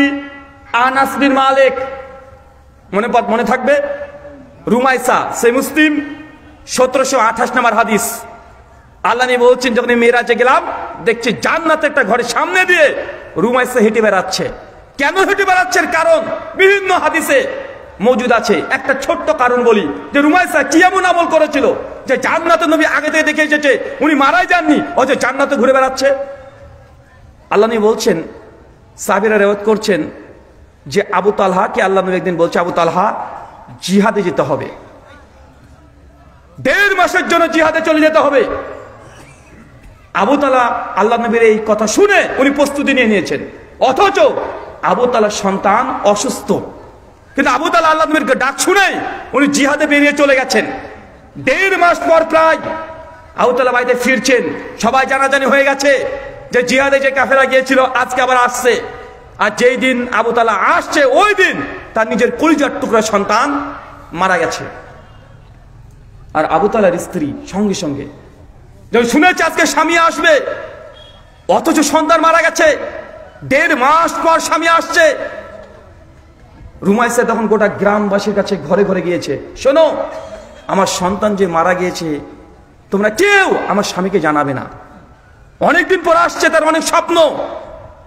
স্বামী স্ত্রী জানে, স্বামী যদি স্ত্রীকে ছাড়া যদি প্রবাসে থাকে এটা কষ্ট লাগে না ভাই? যেদিন বাড়িতে ফিরেন সেটা একটা আলাদা আনন্দ কাজ করে না? করে, একটা আবেগ কাজ করে। রুমাইসা গোটা প্রতিবেশীকে বলেছে কেউ বলবে না আমার স্বামীকে যে আমার সন্তান মারা গেছে, যদি এসে যদি শোনে যে সন্তান মারা গেছে ও নিজেকে ধরে রাখতে পারবে না। ঠিক গভীর রাত্রিতে আবু তালহা যখন বাড়িতে ফিরেছেন, রুমাইসা তখন পানির বোতলটাকে আগিয়ে দিয়েছেন তথা অজু করার জন্য পানি দিয়েছেন। আবু তালহা অজু করেছেন, জিজ্ঞাসা করছেন আমার ছেলেটা কেমন আছে। রুমাইসা বলছে তার স্ত্রী যে আপনার ছেলেকে আপনি যে অবস্থায় রেখে গেছিলেন আলহামদুলিল্লাহ তার চাইতে অনেক ভালো আল্লাহ আপনার ছেলেকে রেখেছে। ওই দেখেন আপনার ছেলেটা বিছানায় ঘুমাচ্ছে। মানে রুমাইসা তার নিজের সন্তান, মৃত সন্তানকে বিছানাতে চাদর দিয়ে ঢেকে রেখে দিয়েছেন। আবু তালহা মনে করছে যে আলহামদুলিল্লাহ ছেলে মনে ভালো হয়ে গেছে।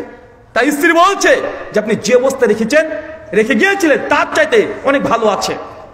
আবু তালহাকে খাবার দিয়েছে, খাবার খেয়েছে। রুমাইসা সুন্দর করে সেজেছে, অনেকদিন পর স্বামী আসছে, সুন্দর করে নিজেকে পরিপাটি করে সেজেছে। আবু তালহা খাওয়া দাওয়া শেষ করে সে বিছানায় চলে গেছে। রুমাইশা সুন্দর করে সাজগোজ করে স্বামীর কাছে বিছানায় চলে গেছে। সারা রাত ধরে তারা নিজেরা স্বামী স্ত্রী যেমন গল্প গুজব হয় গল্পতে মেতে উঠেছে। একটা পর্যায়ে এসেছে স্বামী স্ত্রীর শারীরিক সম্পর্ক যেটা হয় ভালোবাসার উষ্ণ মুহূর্ত, তারা সেই কাজটাও করেছে। রুমাইশা তারপরে দেখছি যে আবু তালহা দীর্ঘ 1.5 মাস সফরে ছিল, কষ্ট ক্লান্তি আস্তে আস্তে সব কমে গেছে। আবু তালহা ফুরফুরে মেজাজ, আর কোনো তার মধ্যে এই যে কষ্ট তার নাই। রুমাইশা তখন বলছে তার নিজ স্ত্রী যে আবু তালহা একটা প্রশ্ন করে উত্তর দেবেন। জি বলো। বলছে কেউ যদি কোনো সময়তে কাউকে আমানত রেখে যায় কিন্তু কিছুদিন পর এসেই সে আমানত যদি ফিরে পেতে চায় তাহলে আমানত কি তার দেওয়া উচিত? আবু তালহা বলছে কেন দেবে না? আমানতের খেয়ানত করতে নেই। আমরা মুসলমান হয়েছি, আমানতের খেয়ানত করতে নেই। যদি কেউ আমানত রেখে যায় যখনই চাইবে তাকে দিয়ে দিবে। রুমাইশা চট করে উত্তর দিয়ে আবু তালহা বলছে আবু তালহা আপনি ধৈর্য ধারণ করেন, আপনি সবর করেন। আল্লাহ আমাদেরকে যে আমানত আমাদের সন্তান দিয়েছিল সেই সন্তান আজকে সকালেই মৃত্যুবরণ করেছে। আবু তালহা সঙ্গে সঙ্গে চট করে বিছানায় উঠে পড়েছে। রুমাইশা তুমি কি বলছো? সন্তান আমার মারা গেছে অথচ তুমি এতক্ষণ জানাও নাই, এত কিছু ঘটে গেল। আবু তালহা ছুটে চলে গেছে, মসজিদে চলে গেছে। আল্লাহ নবী এসেছেন ফজর সালাত আদায় করে শেষে আল্লাহ নবীকে বলছেন আবু তালহা আল্লাহ নবী আজকে আমার স্ত্রী আমার সঙ্গে এই আচরণ করেছে, এখন আমি কি করতে পারি? আমার ছেলে মারা গেছে অথচ আমাকে জানাই নাই। সে আমার সঙ্গে সারা রাত গল্প করেছে, সারা রাত সে আমার সঙ্গে ফিজিক্যালে ছিল। আল্লাহ নবী কি করতে পারি? আল্লাহ নবী আবু তালহা বলছে আবু তালহা তোমাদের ওই মিলনকে আল্লাহ এমন ভাবে কবুল করে নিয়েছে, ওই মিলন আল্লাহ বরকত ঢেলে দিয়েছে। ইমাম আজহার আসকালানী ফাতুল বারির মধ্যে অনেকগুলো রিওয়ায়াত নিয়ে এসে বলছেন তারপরে আবু তালহা আর রুমাইশার গর্ভে যতগুলো সন্তান হয়েছে সবগুলো বড় বড় আলেম হয়েছে, সবগুলো কোরআনের হাফেজ হয়েছে। এটা কোনো কেচ্চা কাহিনী নয়, সহিহ বুখারী মুসলিমের হাদিস, সহিহ সনদে প্রমাণিত। মানে রুমাইশার যে দূরদর্শিতা, স্বামীর প্রতি ভালোবাসা, স্বামী যেন বিন্দু পরিমাণে যেন কষ্ট না পায়, তার যে মানে বিচক্ষণতা, এই জন্য জান্নাতে আগে থেকে ঘর পেয়ে গেছে। কিন্তু আমাদের মায়েদেরকে দেখেন, বোনেদেরকে দেখেন, স্বামী সারাদিন পর বাড়িতে ফিরছে, অভিযোগের পর অভিযোগ, অভিযোগের পর অভিযোগ, এই করেছে ওই করেছে, এই জিনিস ওই জিনিস আসে না নাই। এখন এরা কি জান্নাতে ঘর পাবে? না এরা জাহান্নামে দাও দাও করে জ্বলবে। তাই মায়েদেরকে আমি আগে বলেছি, মা তুমি সবসময় স্বামীর প্রতি অভিযোগ করো, তোমার স্বামীকে ফেরানোর চাইতেও খারাপ মনে হয়। আরে ফেরাউনের ঘরে আসিয়া যদি সংসার করতে পারে, প্রতিদিন 100 বেত্রাঘাত যদি সহ্য করতে পারে, আপনার স্বামীকে প্রতিদিন 100 করে বেত্রাঘাত আপনাকে মারে, ফেরানোর মতো পাপী খারাপ মানুষকে আপনার স্বামী না। তারপর আপনি কত অভিযোগ করছেন? আপনি সবর করেন, ধৈর্য ধারণ করেন, ইনশাআল্লাহ আপনিও জান্নাতে ঘর পাবেন ইনশাআল্লাহ। করবো তো ইনশাআল্লাহ, ইনশাআল্লাহ। 2 আরেকজন ব্যক্তি খাদিজাতুল কুবরা, কি বললাম? ইনিকে নবীর প্রথম স্ত্রী আমার খাদিজাতুল কুবরা। সহিহ বুখারী 3820 নম্বর হাদিস, 3820 নম্বর হাদিস। একদিন ফেরেশতা জিবরিল নবীর ঘরে চলে এসেছেন ডাইরেক্ট। আম্মা খাদিজা উল্টো দিক থেকে আসছেন, হাতে একটা খাবারের পাত্র আছে। জিবরিল এসে আল্লাহ নবী ইয়া রাসূলুল্লাহ ওই দেখেন দেখেন আপনার স্ত্রী আসছে, হাতে একটা পাত্র আছে, আপনি খাদিজাকে বলেন আল্লাহ এখনই খাদিজার জন্য আসমান থেকে সালাম পাঠিয়েছে। বলতো কাকে সালাম পাঠিয়েছে? কে পাঠিয়েছে? আল্লাহ পাঠিয়েছে। চিন্তা করতে পারছেন? সঙ্গে আল্লাহ খাদিজাকে সালাম দিয়েছে। জিবরিল বলছে ইয়া রাসূলুল্লাহ আপনার স্ত্রীকে জানিয়ে দেন যে খাদিজার জন্য জান্নাত আল্লাহ এত সুন্দর চমৎকার দৃষ্টিনন্দন ঘর তৈরি করে গেছে, মনিম মুক্তা দিয়ে এত চকচকে, যার ভিতর থেকে বাইরে দেখা যায় আর বাইরে থেকে ভিতর দেখা যায়। আপনি বলে দেন আপনার স্ত্রী খাদিজাকে তার জন্য জান্নাতে ঘর আছে। 3 ওমর ইবনুল খাত্তাব, ইসলামের দ্বিতীয় খলিফা, ফারুক আজম ওমর ইবনুল খাত্তাব। সহিহ বুখারী 3242 নম্বর হাদিস। আল্লাহ নবী যখন জান্নাতে পরিদর্শন করছেন ফেরেশতা জিবরিলের সঙ্গে, দেখছে একটা ঘরের সামনে একটা মেয়ে ওযু করছে, আর বারবার নবীর চোখ ওই ঘরটাতে চলে যায়। জিবরিলকে বলছে জিবরিল এত চমৎকার ঘরটা কার? এত সুন্দর ঘরটা কার? জিবরিল বলছি ইয়া রাসূলুল্লাহ, এটা আপনার উম্মতের ওমরের জন্য আল্লাহ তো চমৎকার ঘর তৈরি করে গেছেন। আল্লাহ নবী বলছেন যেমন বারবার মন চাইছিল ওমরের ঘরে যাই, একবার প্রবেশ করি, কিন্তু ওমরের সম্মানের দিকে লক্ষ্য করে আমি সেই ঘরে প্রবেশ করিনি। আল্লাহ নবী যখন এসে ওমরকে এই কথা বলছে, ওমর তোমার ঘর আমি রেখে এসেছি জান্নাতে, ওমর ইবনুল খাত্তাব হাউমাউ করে কাঁদছে যে তার জন্য আল্লাহ স্পেশাল একটা ঘর তৈরি করে গেছেন। জান্নাতের খবর শুনে সাহাবীরা কাঁদতেন, কবরের আযাব শুনে সাহাবীরা কাঁদতেন। তাদের ঈমান, তাদের তাকওয়া কত উঁচু, অথচ জান্নাত জাহান্নাম তো দূরের কথা। আমরা যখন জান্নাত জাহান্নাম কিয়ামতের আলামত নিয়ে কথা বলি, মানুষ আমাদের কথাতে হাসে, মানুষ বিশ্বাস করে না। তাই তাদের ঈমান, তাদের বিশ্বাসটা কত দৃঢ় ছিল আপনি কল্পনা করতে পারছেন? চলেন 5খানা আমল বলবো। কয়টা? কথা বলেন। 5খানা আমল বলবো, যে 5টা আমল করলে আপনিও জান্নাতে ঘর পাবেন। রাজি আছি তো ইনশাআল্লাহ? কে কে রাজি নাই? হাত তুলি। তুলে ঝুঁকে তুলে ফেলেছিল অর্ধেক। 5খানা আমল, যে 5খানা আমল করলে আপনিও ইনশাআল্লাহ জেনে রাখেন জান্নাতে আপনিও ঘর পাবেন, এটা আপনি বিশ্বাস করেন। চলেন 1 নাম্বার, সহিহুল বুখারী কিতাবুস সালাত হাদিস নাম্বার 450। আল্লাহ নবী বলছেন কেউ যদি দুনিয়াতে একটা মসজিদ নির্মাণ করে দেয়, বাইতুল ফিল জান্নাহ, আমি আল্লাহ তাকে জান্নাতে ঘর দিয়ে দেব। চাচা বলেন তো কি তৈরি করতে হবে? কি তৈরি করতে হবে? মসজিদ। তা আল্লাহ কি দেবেন? জান্নাতে ঘর দেবেন। রাজি আছি দেবার?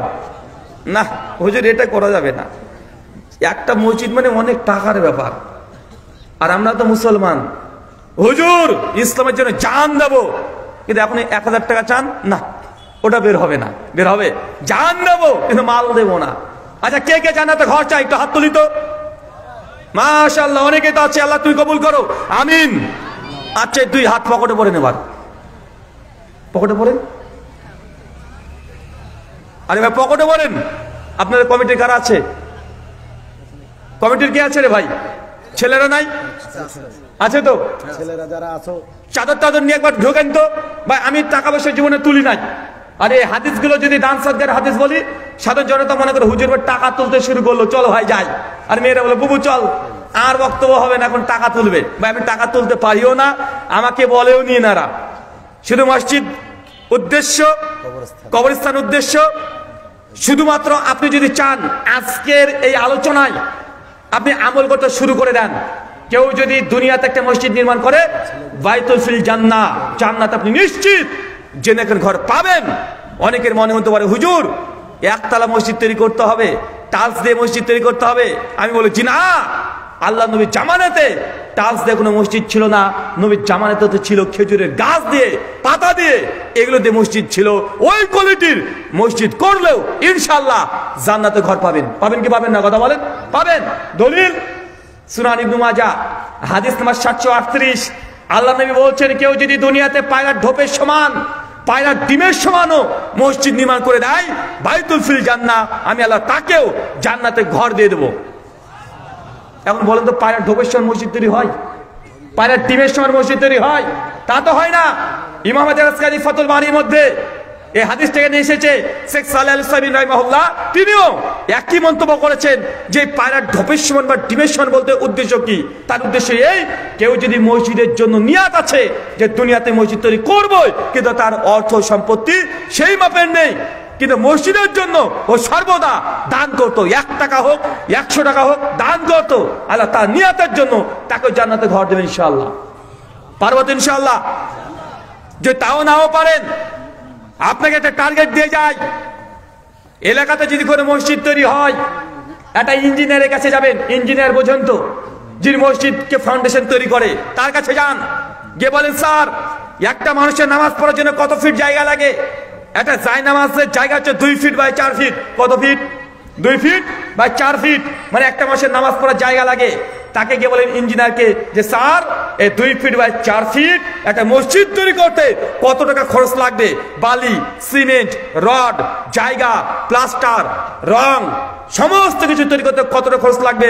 ভাই বলেন তো ইঞ্জিনিয়ার বের করতে পারবে কি পারবে না? পারবে কি পারবে না? আপনি আজ থেকে নিয়াত করে নেন ইনশাআল্লাহ মৃত্যুর আগের মুহূর্ত পর্যন্ত এক জায়নামাজ সমপরিমাণ একটা মসজিদের জন্য টাকা আমি দান করবো ইনশাআল্লাহ। যদি 60 হয় 60,000, 80 হলে 80,000, 20,000 হলে 20,000 টাকা দিয়ে তৈরি করা যাবে কি যাবে না? আপনি অন্তত কিয়ামতের মাঠে আল্লাহকে বলতে পারেন, আল্লাহ আমি দুনিয়াতে ওই বড় মসজিদ তৈরি করতে পারি নাই, তবে একটা মুসল্লি যেন নামাজ পড়তে পারে এত টাকা আমি দান করতে পেরেছি। ইনশাআল্লাহ ইবনে মাজার এই হাদিসের আলোকে আপনিও জান্নাতে ঘর পাবেন। আমল 2, টাকা পয়সার আমল বলা যাবে না। মানুষের মুখগুলো কেমন হয়ে গেছে, টাকা পয়সার কথা শুনলে যেন মুখগুলো কালো হয়ে যায়। চলেন সহজ আমল দিই। জামে তিরমিজি 415 নম্বর হাদিস, আল্লাহ নবী বলছেন কেউ যদি প্রতিদিন 12 রাকাত সুন্নাত নামাজ, চাচা কি নামাজ, আরো জোরে, কয় রাকাত, কোন সময়, জোহরের আগে 4, পরে 2, মাগরিবের পরে 2, এশার পরে 2, ফজরের আগে 2। কেউ যদি 12 রাকাত সুন্নাত নামাজকে হেফাজত করতে পারে, যতই কাজ থাক ব্যস্ততা থাক, 12 রাকাত সুন্নাতকে যে মিস করে না, আল্লাহ নবী বলছেন বাইতুল ফিল জান্নাহ, আমি আল্লাহ তাকেও জান্নাতে ঘর দিয়ে দেব। এমনটা করা যাবে তো? ভাবছে এখন যে না তাহলে মসজিদ তৈরি করা তার দরকার নাই, এই আমলটা করে জান্নাতে ঘর নেব। 12 রাকাত সুন্নাত, চাচা কত রাকাত? 12 রাকাত সুন্নাত যদি সালাত আদায় করেন, মায়েদেরকে উদ্দেশ্য, যতই সংসারে কাজ থাকুক না কেন, যে কোনো মূল্যে 12 রাকাত সুন্নাত নামাজকে মিস করবেন না। চেষ্টা করেন 12 রাকাত সুন্নাত নামাজকে কন্টিনিউয়াসলি পড়ার। যতক্ষণ মুসাফির না হচ্ছেন ততক্ষণ পর্যন্ত এই 12 রাকাত সুন্নাতকে মিস করা যাবে না। যদি করতে পারেন জান্নাত আপনার জন্য ঘর অপেক্ষা করছে। চাচা আপনাকে একটা অতিরিক্ত নসিহত করে দিই। সহিহ বুখারী হাদিস নম্বর 731, আল্লাহর নবী বলছেন যে পুরুষ মানুষের জন্য ফরজ ব্যতীত নফল সালাত মসজিদের চাইতে বাড়িতে উত্তম। কোথায় উত্তম? চাচা নফল সুন্নাত নামাজ কোথায় উত্তম? আরো জোরে কোথায়? বাড়িতে। চাচা আপনি সুন্নাত আর নফল নামাজ কোথায় পড়েন? কেন মসজিদে পড়েন? কেন আপনি মসজিদে নামাজ পড়েন সুন্নাত নামাজ? আল্লাহ নবী নফল নামাজ সুন্নাত নামাজ মসজিদে পড়তেন না, তিনি বাড়িতে পড়তেন। মসজিদে নামাজ হারাম নয়, জায়েজ। তবে ভালো কাজ কোনটা, উত্তম কোনটা? বাড়িতে পড়া। সুনান আবু দাউদ 570 নম্বর হাদিস, আল্লাহ নবী বলছেন মেয়েদের জন্য, মেয়ে মানুষের জন্য 5 ওয়াক্ত নামাজ মসজিদে পড়ার চাইতে বাড়িতে উত্তম। কোথায় উত্তম? বাড়িতে উত্তম। মেয়েরা মসজিদে যেতে চাইলে কেউ বাধা দিতে পারবে না। মেয়েরা যদি চায় অবশ্যই মসজিদে সালাত আদায় করতে পারবে। সহিহ বুখারী 886 নম্বর হাদিস, কেউ বাধা দিতে পারবে না। 5 ওয়াক্ত নামাজ তারপরেও মেয়েদের জন্য মসজিদে পড়ার চাইতে বাড়িতে উত্তম। জুমার দিন জুমার নামাজ মেয়েরা বাড়িতে পড়বে না, কোথায় পড়বে? মসজিদে যাওয়াটাই উত্তম। ঈদের দিন মেয়েরা ঈদগাহ থেকে নামাজ আদায় করবে, এটা তাদের জন্য ওয়াজিব। এলাকাতে যদি ঈদের দিনের মেয়েরা যদি জামাত না করে, এলাকার মানুষের দায়িত্ব মেয়েদের জন্য জামাতের জন্য জমি কিনে তার জন্য ঈদের শরীক করা। কথা বুঝতে পারলেন না? চাচা সুন্নাত নফল নামাজ পুরুষের জন্য কোথায় উত্তম? বাড়িতে। আপনি বাড়িতে ওযু করবেন, ওযু করে বাড়িতেই সুন্নাত নামাজ পড়বেন, ধাপে ধাপে ধাপে ধাপে মসজিদে আসবেন। নেকি আছে না নাই? মসজিদে গিয়ে ইমাম সাহেবের অপেক্ষা করবেন, যে লেট হয়ে যায়, ইমাম সাহেব আসতে লেট করছে বা এখনো সময় হয়নি, 2 রাকাত তাহিয়াতুল মসজিদ নামাজ পড়েন, আবার অতিরিক্ত নেকি পেয়ে যাবেন। ওই যে বেলাল বিন রবার যে জান্নাতে পায়ের আওয়াজ পেয়েছিল এই হাদিসের প্রতি আমল করার জন্য। কিন্তু আমরা আহলে হাদিস দাবি করছি, আমরা আহলে হাদিস, কিন্তু এই হাদিসটার প্রতি আমাদের আমল এখন আর পাওয়া যায় না। কেন? একটাই কারণ, যে আমরা এই একটা সুন্নাতকে পরিত্যাগ করে দিয়েছি। কোন সুন্নাত? বাড়িতে নফল সুন্নাত নামাজ পড়তে অভ্যস্ত হতে হবে। বলেন তো এই সুন্নাতটা এখন জীবিত না মৃত? মৃত না। তাবরানী আওসাত 859 নম্বর হাদিস, আল্লাহ নবী বলছেন কেউ যদি আমার মৃত সুন্নাতকে জীবিত করে তার আমল নামে 50 জন শহীদের মর্যাদা দেওয়া হবে। দেখেন একটা সুন্নাতকে পরিত্যাগ করার কারণে কতগুলো হাদিসের প্রতি আমল নেই, কতগুলো হাদিসের উপর আমল নেই। আপনি তাহিয়াতুল মসজিদ আর পড়ছেন না কেন? ওই যে মসজিদে ঢুকেই আপনি সুন্নাতে দাঁড়িয়ে যাচ্ছেন না, এই জন্য এই সালাতটা আদায় করা হচ্ছে না। তাই আপনি বাড়িতেই নফল নামাজ আর সুন্নাত নামাজ পড়তে অভ্যস্ত হন। আবু বকর রাদিয়াল্লাহু আনহু, ওমর ইবনুল খাত্তাব, তাদের প্রত্যেকের বাড়িতে একটা আলাদা ঘর ছিল, একটা জায়গা ছিল ইবাদত করার জন্য। সালফে সালিহদের প্রত্যেকের বাড়িতে, বেশিরভাগ বাড়িতে একটা ইবাদত খানা ছিল। ইবাদত খানা মানে একটা ঘর থাকবে। আপনার বাড়িতে আপনার ছেলের ঘর আছে, মেয়ের ঘর আছে, নিজের ঘর আছে, আল্লাহর ঘর কই? আল্লাহর ঘরটা কই যেখানে আপনি ইবাদত করবেন? আপনার মেয়েরা নামাজ পড়বে, আল্লাহর সঙ্গে কথা বলা দরকার। রাত্রিবেলাতে টুক করে অজু করে আপনি তাহাজ্জুদের নামাজে দাঁড়িয়ে যাবেন, তাসবিহ, তাহলিল, জিকির, আজকার, কোরআন পাঠ করার জন্য একটা ঘর লাগবে কি লাগবে না? কথা বলেন। এটা মুসলমানদের ঐতিহ্য ছিল যে বাড়িতে সবার ঘর আছে, একটা ইবাদতখানা এক্সট্রা তৈরি করতে হবে। কিন্তু এই সুন্নাত এখন মুসলমানরা পালন করছে না। এই সুন্নাত নিয়েছে হিন্দু ভাইরা। কারা নিয়েছে? এরা হিন্দুরা নিয়েছে। হিন্দুরা যতই গরিব হোক, যত ভাঙা বাড়ি হোক, তারপর দেখবেন তাদের বাড়িতে গেলেই আপনি দেখবেন একটা ছোট্ট করে হলেও একটা ঠাকুরের ঘর করেছে। করেছে কি করে নাই? ঠাকুর ঘর আছে না নাই? আছে। সিঁড়ির তলা হলেও তারা করবে, রান্নাঘরের কোনায় হলেও একটা ছোট্ট করে ঘর করে দেয়। যখন তাদের প্রয়োজন হয় ও ঠাকুরের কাছে গিয়ে ওং ভূর ভুবস্বহা তৎসবিতুর বরেণ্যম ভার্গো দেবস্য ধীমহি, তারা মন্ত্র পাঠ করে না? এই সুন্নাত কাদের? এটা মুসলমানদের। তাই চাচা দ্রুত গতিতে বাড়িতে একটা ইবাদত খানা তৈরি করবেন। পাকা ইট দিয়ে করতে হবে এমনটি নয়, একটা টিন দিয়ে করেন। তাও যদি সামর্থ্য না হয় পাটকাঠি দিয়ে করেন, তাও না পারলে একটা ত্রিপল দিয়ে করেন, বাড়ির দোতলাতে করেন, বাড়ির পেছনেও করেন, যে কোনো জায়গায় একটা ইবাদত খানা তৈরি করেন। জায়নামাজ সবসময় বিছিয়ে রাখবেন, কোরআন মাজিদকে সাজিয়ে রাখবেন, ইসলামী বই দিয়ে গচ্ছিত করে রাখবেন, আতর, সেন্ট, গোলাপ দিয়ে সুগন্ধ করে রাখবেন। ওখানে আপনি ইবাদত করবেন। আপনার স্ত্রী, আপনার মেয়ে, আপনার বৌমা, মেয়ে, এরা ইবাদত করবে। যখনই মন চাইবে আল্লাহর সঙ্গে কথা বলতে, অজু করে আপনি দাঁড়িয়ে যান। দেখেন সুন্নাত নফল নামাজ পড়লেও হৃদয়ের যে কত শান্তি, নামাজ পড়ে যে কত তৃপ্তি আপনি তখন পাবেন। এটা করা যাবে তো ইনশাআল্লাহ? 3 নাম্বার আমল, সুনান দারিমি হাদিস নাম্বার 438, শেখ আলবানী সহিহুল জামের মধ্যে হাদিসটাকে হাসান সহিহ বলেছেন। শেখ শোয়েব আরনাউত এই সনদকে দুর্বল বলার চেষ্টা করেছেন, তবে টোটালি 5খানা সনদ আছে, তার জন্য হাসানলি গয়রি পর্যায় পর্যন্ত পৌঁছায়। আল্লাহ নবী বলছেন, কোন ব্যক্তি যদি প্রতিদিন 10 বার সূরাতুল ইখলাস, চাচা কোন সূরা? সূরা ইখলাস জানা আছে না? বাবা জানা নেই।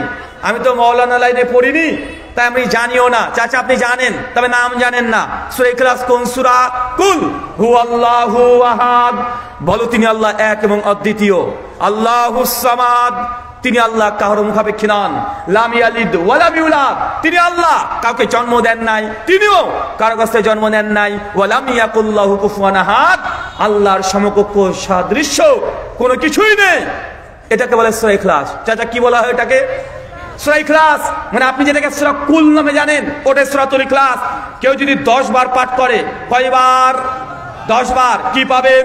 বাইতুল ফিল জান্নাহ, আল্লাহ আপনার জন্য জান্নাতে ঘর দেবে। মায়েরা 10 বার প্রতিদিন সূরাতুল ইখলাস মিস করা যাবে না। কিভাবে পড়বেন? রান্না করছেন, পড়েন, সমস্যা নাই। থালা বাসন মাজছেন, পড়েন, সমস্যা নাই। সবজি কাটছেন, পড়েন, সমস্যা নাই। কোন সময় পড়বেন?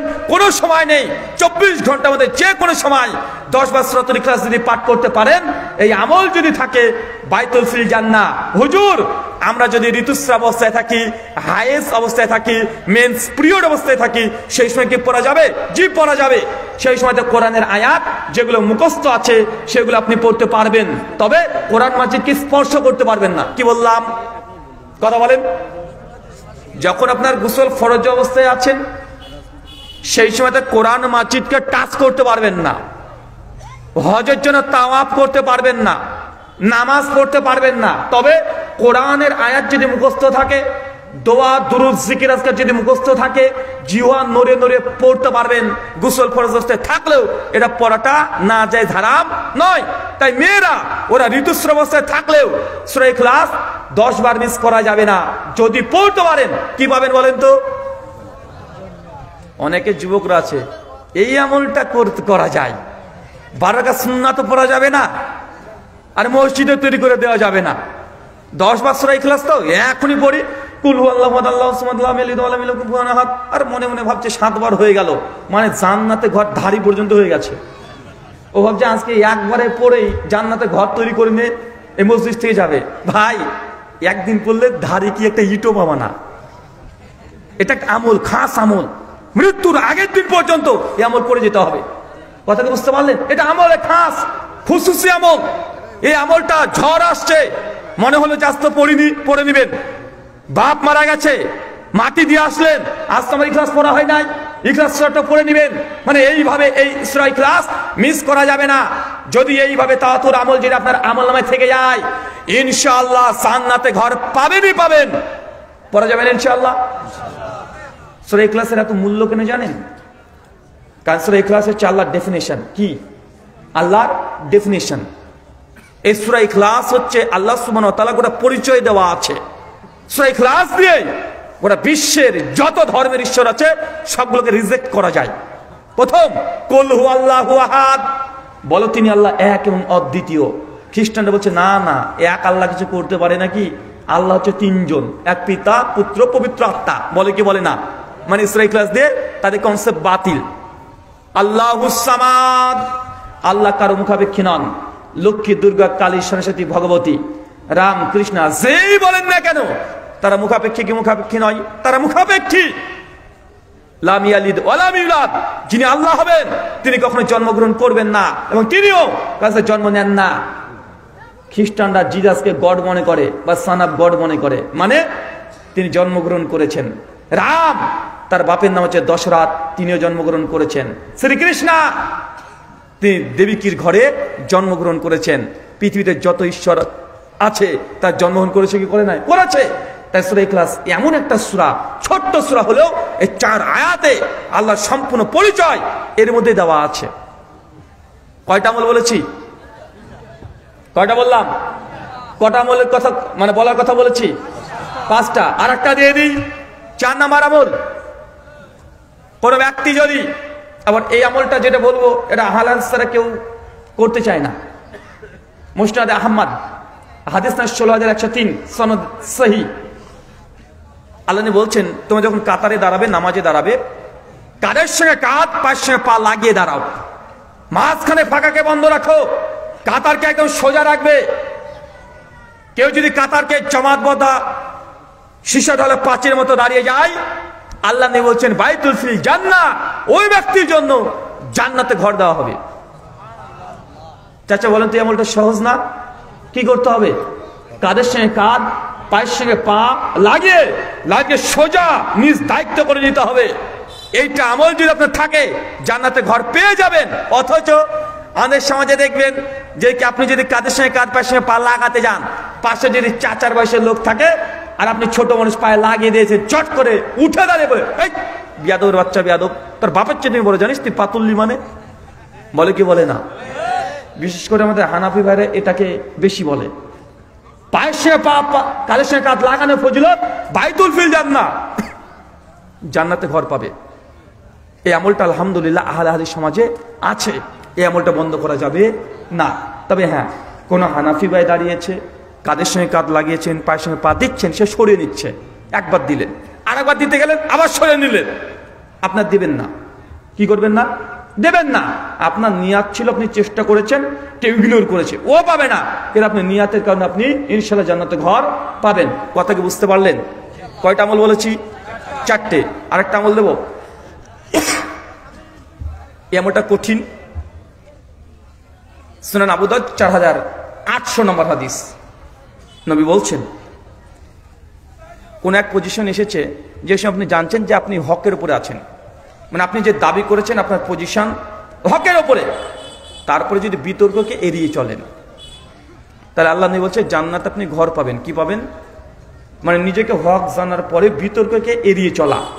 কি এড়িয়ে চলা? বিতর্ক, ডিবেট, বাহাস, মুনাজারা, তর্ক যদি এড়িয়ে চলেন তাহলে কি পাবেন? জান্নাতে ঘর পাবেন। এই হাদিসের অর্থ এটা নয় যে শরীয়তের ক্ষেত্রে হকের আর বাতিলের বিতর্ককে এড়িয়ে চলতে হবে, এমনটা নয়। এটা দুনিয়াবী জীবনের যে কোনো বিতর্ক, অনার্থক বিতর্ক, দুনিয়াবী জীবনে ফায়দার জন্য। কথা বুঝতে পারছেন? যদি আপনি এড়িয়ে চলেন তাহলে আপনি জান্নাতে ঘর পাবেন। দেখছি একটা মানুষ অনার্থক কথা বলছে, অনার্থক বিতর্ক করছে, আপনি যখন বললেন আলহামদুলিল্লাহ ভাই তুমি ঠিক কথা বলেছো, চলে যান, কিন্তু তোমার শরীয়তে আপনি একটা হাদিস বলছেন, আপনি তাওহীদে দাওয়াত দিচ্ছেন, ও শিরকে দাওয়াত দিচ্ছে। আপনি বলছেন যে এটা শিরক, কিন্তু বিতর্ক করছে, ওখানে কি করবেন?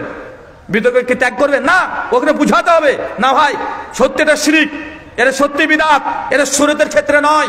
আইনুল মাহবুদের মধ্যে এই হাদিসের বিস্তীর্ণ আলোচনা এবং তাহাকে করা হয়েছে। আব্দুর রহমান মুবারকপুরি রাহিমাহুল্লাহ জামে তিরমিজির শরা তহফাতুল আওয়াজির মধ্যেও তিনি আলোচনা করেছেন। তাহলে 5 নম্বর কি বললাম? কি বললাম বলেন? তর্ক বিতর্ককে এড়িয়ে চলা, অনার্থক তর্ক করা দরকার নেই। শরীয়তের ক্ষেত্রে হ্যাঁ তর্ক করতে পারবেন, কিন্তু দুনিয়ার জীবনের ফায়দা লাভের জন্য আপনি তর্ক করার প্রয়োজন নেই। তাকে বিজয়ের কাপ দিয়ে চলে আসেন। কথা বুঝতে পারছেন না? বলেন তো কয়টা আমলের কথা বলেছি? একজন চট করে দাঁড়িয়ে 5টা আমলের শুধু নাম বলেন, শুধু আমলের নাম বলে 5টা। তো দ্রুত তাড়াতাড়ি প্রশ্ন তো শুরু হবে। তুমি বলবে?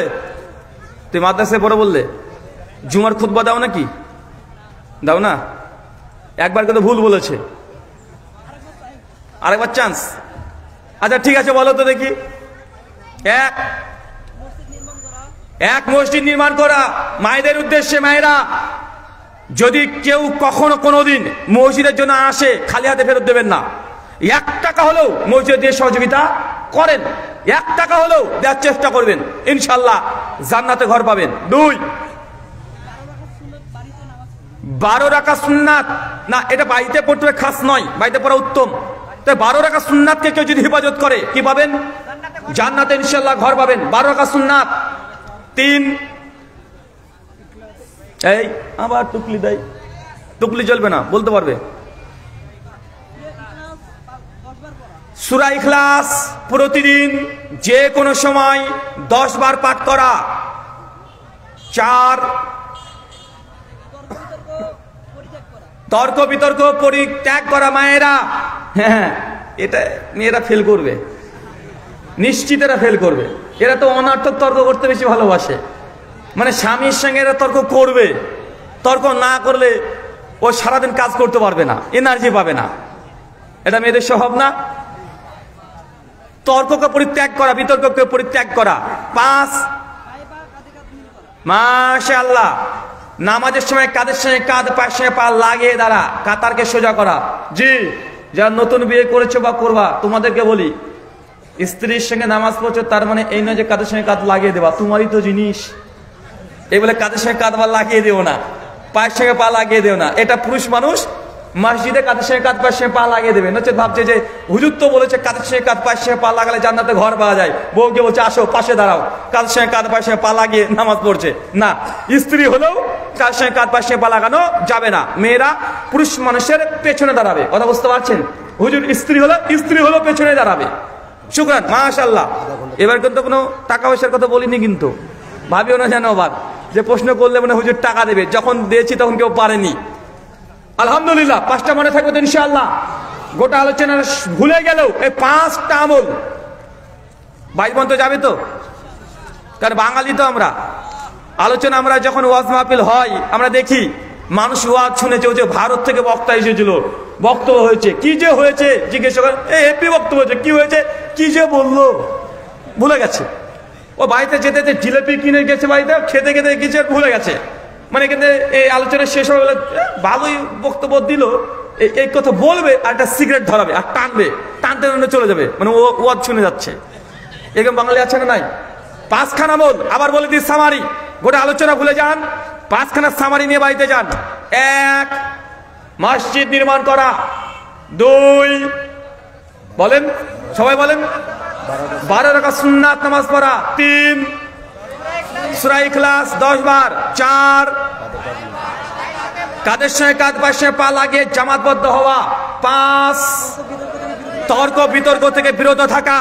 এই 5টা আমল করলে ইনশাআল্লাহ আল্লাহ জান্নাতে ঘর দেবেনই দেবেন ইনশাআল্লাহ।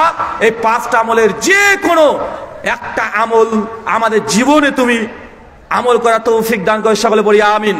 আল্লাহ পেছনের যতদিন আমরা এই আমলগুলো করেছি সেই আমলগুলোকেও তুমি আমাদের কবুল করে নাও, সকলে বলি আমিন।